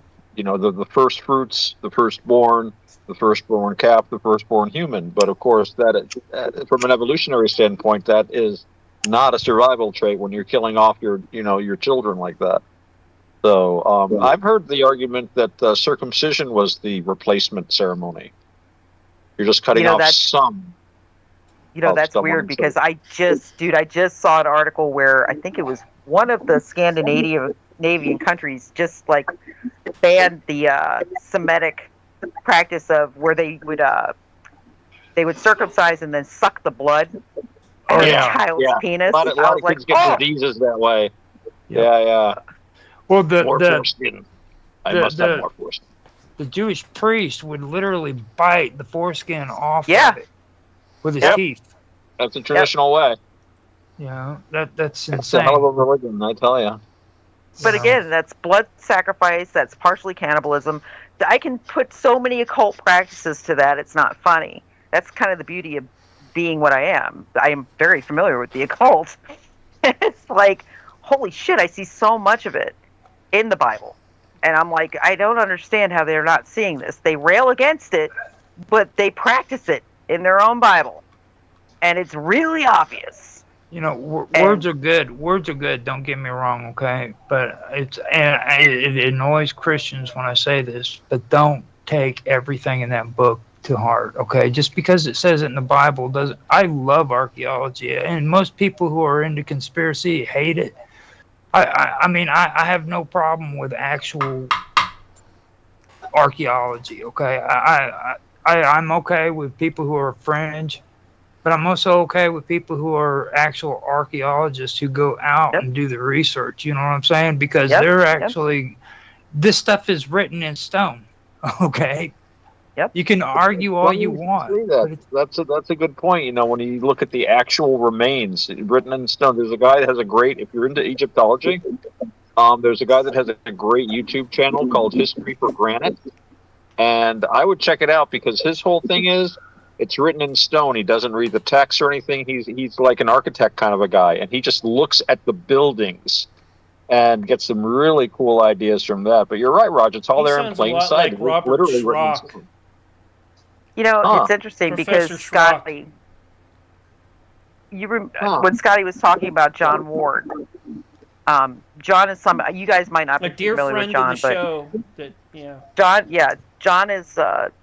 He was an archaeologist. His wife, Maria, is a very well-known archaeologist, very well-known. Yeah. And they actually made quite a discovery in Luxor a few years back that was actually featured in National Geographic. They found some tombs in Luxor. And that was one of the reasons Scotty was over there. But John was always, very British, but he was always a person who is kind of like with me and Scotty, where you can examine it, you can look at it, but you have to put things in perspective, and it has to put everything in its surroundings when you're actually doing things. I think where's Gebel El Sisala was the discovery they made over there in Luxor. John just passed away within the last year from cancer. Almost. That's why Scotty was choking up a little bit when he was talking, because they were best friends. Yeah. And Scotty actually was going through this whole thing that took his leg from him when John died. So it hit him really hard at the worst time. And literally, I can't even believe he was able to talk about John on the air, because every time I talk to him personally, and we talk almost every day, he chokes up and he starts crying, because it was just the worst time he could have lost him. It was very traumatic. And those two were like brothers from another mother. Those two, you want to talk about hysterical. Some of the pictures that came out of Egypt with those two, they look like literally Indiana Jones and his father. If you really want to hear some good stuff that Scotty and John did, look up Exodus Reality on Cafe Enigma. I actually, with Nancy, because Nancy was a core member of the group always, especially then, and we broadcasted them from Egypt as they did the Exodus Reality and the Paradigm Symposium. Yep, and that was actually John using the Pringles container that he actually made, because they were when John would go and Maria would go to Egypt, they would actually live on a barge on the Nile. And when they would go back and forth between their boat and the thing. Well, John always had really crappy Wi-Fi reception out there. Like, he had pretty much, it was horrible. And so I was telling him, okay, dude, do you have a Pringles can? Yeah. Okay, well, do you have a Cat 5? Yeah. Okay, baby, we are going to make a relay. We're going to strengthen your signal. And by God, Mark will absolutely attest to this, it worked. It strengthened his signal. And John was like, that was bloody genius. It sounded better than a satellite telephone at the time. It did. It was hysterical. And basically, he and Maria used that for like 4 or 5 years on that boat. It was just a Pringle can, a Cat 5, some aluminum foil, and bammo, you're in business. But it was a really great and interesting thing. And that was actually before they started hitting the underwater, where they found the sarcophagi underwater at Gebel Sisla. That was right before that happened. But like I said, I wish John was still alive, because he would have loved the conversation tonight. He was actually a member of the Esoteric Brotherhood of Luxor. Yeah, he was part of the Knights Templars. Yep. So he was. I love John. John and I, like, he used to call his. Maria is a witch, also his wife. She's a witch, and I love Maria. But maybe I don't know. Reach out to Graham before he passes away. I could do that, and actually, I could reach out to Maria before he passes away too. Graham's a great guy. Yeah. I've talked to Robert Bivol recently, and he's not doing anything, and he's not doing any interviews at this time. I guess the people over in Egypt have kind of burnt him out. So, I can relate to that, with all the stuff that, he was put through with Graham. Yep. Especially him personally, because, he was specifically attacked by Hawis. Well, I know Graham's personal assistant. So I know her personally. I met and hung out with her for an entire weekend. And I've got his contact information. I actually have his CE5. So I've got all the channels to get to him if I want to get him on the show. Yeah. It shouldn't be an issue. And I've also got Brad Olson, who's, like I said, he's a good friend. I actually hung out with him at the Full Disclosure Now. He was awesome. And he's another one. He's very, very well educated, and he's got the background into this stuff. Yeah. These would be, and I think Brad would actually love being on here too. He's really funny, very, very cool. Yeah, I think we've had Brad on before, you and me, years ago. That was funny, because when we met, we both felt like we had talked before, but we couldn't place it. Yeah, it was so funny, because he was I'm pretty sure that you had him as a guest years and years ago. When he was first starting out, yeah. Yeah, when you and I first started doing shows together, and you were like, "This is the way I'd like to do the show," and then I'm like, "Okay, let's do it." Yep. Back when she was young and exciting, I got to hear one of those, and I was like, "Oh my God, that is Nancy." Mm-hmm. Oh yeah. The interviews that Nancy has done in the past are just. She was so excited and looking forward to the future. She's sparkly. Okay. She had. Isn't that funny? Because it's it's weird because the fields have changed so much over the 20 years. There's been a dynamic change. Like the young newcomers that are coming in, very different than the OGs. Very different. And it's hard because the OGs have become jaded. You talk to some of these people, and some of them, like a lot of them are gone. A lot of them have passed away. They've moved on, or they've become highly political. So it is hard to do, just an enjoyable I would love to have Peter Robbins on. Peter's an old friend, but I can't because of the politics right now. Yeah, I cannot. He is, he is firmly entrenched. And Peter knows that the shows that are attached to me are heavily conservative politically. Oh, he does. And, I could have Don on again. I have no problem with Peter. I really like Peter. I do too. Yeah. I really like him. And he has a lot to bring. All right?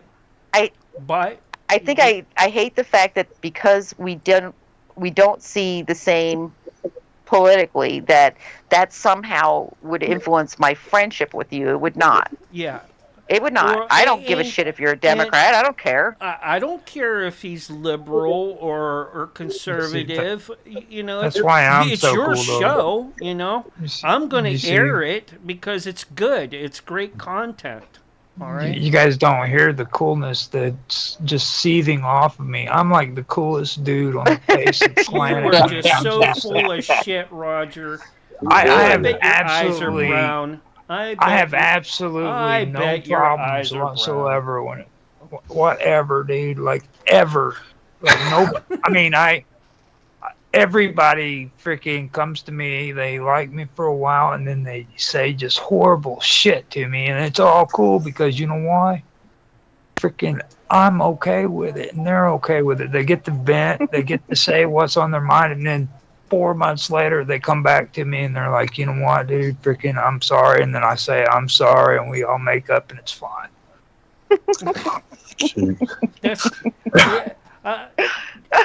I'm telling you, Roger, that's because you are so into bromance. That's why. I am. And you know what? You, dude, are like I'm telling you, man. I've already said it on every show I Stop it, Roger, right now. Mark Edward, you realize how much beautiful man. What? I say it every time, don't I, Mark? Mark Edworthy will vouch for me. I do. I do say it every time I get a chance. I say Mark Watoshik is a beautiful man, don't I? Strangely, Roger, if a man said that, my gaydar would go off, but my gaydar doesn't go off with you, so I think you're lying. Well, I mean, dude, it's like I said, if somebody came up to me and said that they would give me $8 freaking billion, that ain't happening with me, buddy. We're back to $1 billion right now. 8 billion, not million. We can't do. You notice Raphael hung up when you said that because he was just like, oh. Dude, there's a difference. There's a difference between $1 million and $1 billion. Okay, now I ain't messing around with no $1 million. But if you offer me $1 billion, I mean, something, buddy. Yeah, you say that now. You wait till maybe one of our listeners. Definitely saying maybe one of our listeners will take you up on this, Roger. If so, I hope you remember your friends and toss them the ladies. I'm telling you, man, $1 billion is a lot of money, dude. We'll pimp you out, Raj. Let me tell you, Raphael is so bad. He's so homophobic that, like, when he had to get his prostate exam, he literally, he took hours looking for a nurse, a female. Because he was just like, not happening. Not happening. Not happening. That's how bad he is. Now they got them delivered to your door, so you don't even have to go to the doctor. I was like, oh no, the VA still insists they come in. The VA is like, you will come here. Oh yeah. I thought, I know, and I can really relate to Raphael when he was at the at the Rocky Horror Picture Show at the Comic-Con. And with the same words Roger's telling me that I'm a beautiful man. Yeah, you are. Oh, we got to explain that one to Otto because Otto doesn't know what happened there. See, Otto, you have to go back in time. I did a live broadcast from Comic-Con where I was a guest speaker, and we decided to do, the whole thing. We showed all of Comic-Con. It was like 12 hours of broadcasting, just Comic-Con, and we decided to go to the Rocky Horror Picture Show. And of course. I had Raphael Speaks with me, who's like 19, and of course I'm very familiar with Rocky Horror Picture Show. You'll see it later. Here's your countdown. 5. Had never been to a Rocky Horror Picture Show and really didn't know what it was about. 2, 1, Right. and you're back live and on the radio side right now. It's highly homophobic. So, not the show he's going to enjoy. So basically, we were focusing the camera on him. Let me add that. He's Cuban on top of that, too. He's a oh, my God. We literally had the camera on him because if a man could have mushed himself into a wall and made himself invisible, it was him. Well, hey, Raph, I was right there with you, buddy. That chick in the front of you, she was hot. All right. Now, what I thought was funny is he thinks he's Don Juan when he's looking at the really hot chick in front of me, and he thinks that me and his niece are not noticing this. And we're laughing because I'm like looking at his niece Jasmine. I'm like poking her, going, and I'm pointing at the chick, and then I'm pointing at him, and she's just like she starts laughing. And I'm like, they think they're so slick. I'll talk to you later. And then, like I'm standing right next, and I even said to him at one point, I'm standing right here. Hello. Hello. But I think it was the only reason we kept him in that show longer than 5 minutes, Mark, to be very honest with you. Yep. I was right there with him. Central, and I will see you on the radio. And singing through the whole thing and dancing and knew every word. But when the gay vampire appeared on the stage, that was it for him. He was done. He was like, nope, out of here. Man in a tutu. Nope, not doing it. Poor Raph. Oh my God, that was so funny. But yeah, we have Comic-Con in August again this year. Are we going to do that again this year? Good. Yep. So let me run this by you guys. So after everything you just said, I am supposed to be what? Because I call Mark a beautiful man? I said my gaydar did not go off, Roger, so you're lying. Your gaydar didn't go off good, but Mark Watashik said that I am strange somehow for calling him a beautiful man. Yeah, really. I mean, come on, what about he's gonna take a strange story. That story is very mostly homosexual. We've had a kind of it mostly depends on how the wind blows. Oh, and there goes Mark. There's Mark Edworthy. There he goes with the grin. He hasn't said nothing all night long, man. Something is definitely off on him. He's saying, let me tell you what he's thinking. Bloody well, shut up so I can go to bed. That is what he's thinking. That's what we do on this show. An Englishman can give you a It's supercilious called stare. the dark hypothesis. It's the language of the eyebrow that we mere colonials have lost touch with. I did a bread survey. He's giving me a stare. His stare says that the smoke from the cigarette he was smoking got in his eyes. 1, and you were back live and on the radio side, right? I have done my official bread survey from people I know over in England, and it is confirmed, Mark Edworthy, you know nothing, my dear sir. Okay. He just makes it all up to fool with colonials. For the English have told me so. They have said, bread in America is better than bread in England. And it is not too sweet. He says, our bread is sweet, buy the bread, At the same time that, precious metals are hitting all time. Most English people who like to go to, Disney World, for example, freaking love to go for the American food. They love the freaking I think they brought like that Roger. Those French, those cheese fries. Yeah, okay. Cheese fries. Frickin'. Oh yeah. Quantum Computing Company cheese of fries in Florida. They're chips to the English. Cheese chips. Yeah. Cheese chips. And the hot dogs. And I'm like, really, dude? We don't even like hot dogs, and they love the hot dogs and chili cheese. Well, here we are. Actually, here I am ordering hot dogs from Germany because I can't stand American hot dogs, and there's so many fillers in them. I'm like, I'm ordering from Germany. I actually have. And how might that? I'd certainly go with Hebrew National. Actually, they're pretty good. Yeah, Hebrew National are not bad. Actually, you're right. And Nathan's aren't that bad if you get the Angus. Nathan's are big around here. Nathan's are big around here. Yeah. But yeah, I literally I called the deli in St. Petersburg and had them order from Germany hot dogs because I'm like, damn, I can't stand these freaking hot dogs. Live and now on dude. So you're not getting Willie's hot dogs. I hope you don't eat those damn things. You know where I get my hot dogs? I get it from the grocery store down the street, man. Ugh. Only when desperate. Only when desperate. My bread, it comes from the grocery store down the street. And you know what? When I drink coffee, it's not pretty little beans like Mark Edwards. Oh, Lord Edward. Dude, did you see what Florida I buy Maxwell House out the counter, off the counter. Because instant coffee is expensive. Instant coffee is crap. I do Cafe Bustelo, which is espresso. Bustelo? I do Medaglia d'Oro. I got in a big discussion about it with somebody in the other Discord, and she was like, oh, well, you know, when we have coffee, we grind the beans, and it's organic, fair trade. And I said, well, I drink Medaglia d'Oro for that.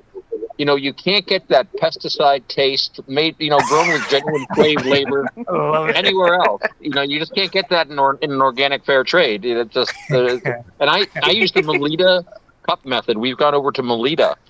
We make 1 cup at a time, and I can make it as strong as I want, which is usually like 2 scoops per cup. Nice. Y'all don't know nothing about coffee, I'm telling you. That's right. Yeah, I am the Pope of Java. The Pope. That's right. The Pope of Java. That's right. Okay. Right there. I'll tell you, it came from Book 1, verse 5, from St. Folger's in the Book of Maxwell House. How one came down the mountain with his donkey. Got one of those Senka heretics. I hope. And that's all she wrote, man. Don't ever trust that. Don't ever trust that stuff from Sanka. Saint Sanka. Oh my God, that's some. Oh, now the Book of Saint Sanka shows the true way. Do you want to hear something cool about Mark? Maxwell House heretics. I'm going to tell you something cool about Mark. Mark doesn't want me to use the word robots in the stories about freaking Juan. But he's okay with the word the machine, dude. I'm like, wow. That's so BDSM. You know what I'm saying? Like, you dirty machine. BDSM. Holy crap. It's like he doesn't want the word robot being used, but it's okay to use machine. Yes. It can be called a construct. Oh. Right? Well, okay, you know, Roger, I got to say, I probably one-upped you when I told Vicky that in the Bible, God was referred to as half plain, half metallic, and I said it sounds kind of like a robot to me, but okay. I wanted to say something about that, but I kept quiet because you're right on that. It does. You're right on that. Oh, my God. Who wrote that book about the Book of Ezekiel being a spaceship? Yeah. Yep. Remember that from, I think it was like the 70s or something? Yep. I remember reading that as a kid. I'm like, wow, this is cool. You know what? I forgot to... What? Go ahead. I was going to say it's almost the witching hour here. Yeah. You know what I mean? starting to get my little notices here about time. Hold on. Yeah, me too. Yeah. I got 14 minutes, 13 minutes ago. I haven't been paying attention because I'm editing. And chatting too. Wow, okay, look at how the time flies. And let me go over to Kick and find someone to host out to. Probably the Great Conspiracy. All right, because that's all right, guys, good night. On Wednesday night. It It was a great show, Nancy. Just to Oh, let you I know. enjoyed it. I really enjoyed it tonight. I did too, and I don't usually go without talking because, you know, I got a big mouth, but I had to Everybody keep quiet say so I good could listen night. to it. Good night. Good night. Good night, Mark. Good night, David. Good night, Roger. Good night, Nance. Good night, And we are now hosting out to the Great Conspiracy, right? Yeah, come on. Let me. There we go. Right now. Okay. Talk to you later.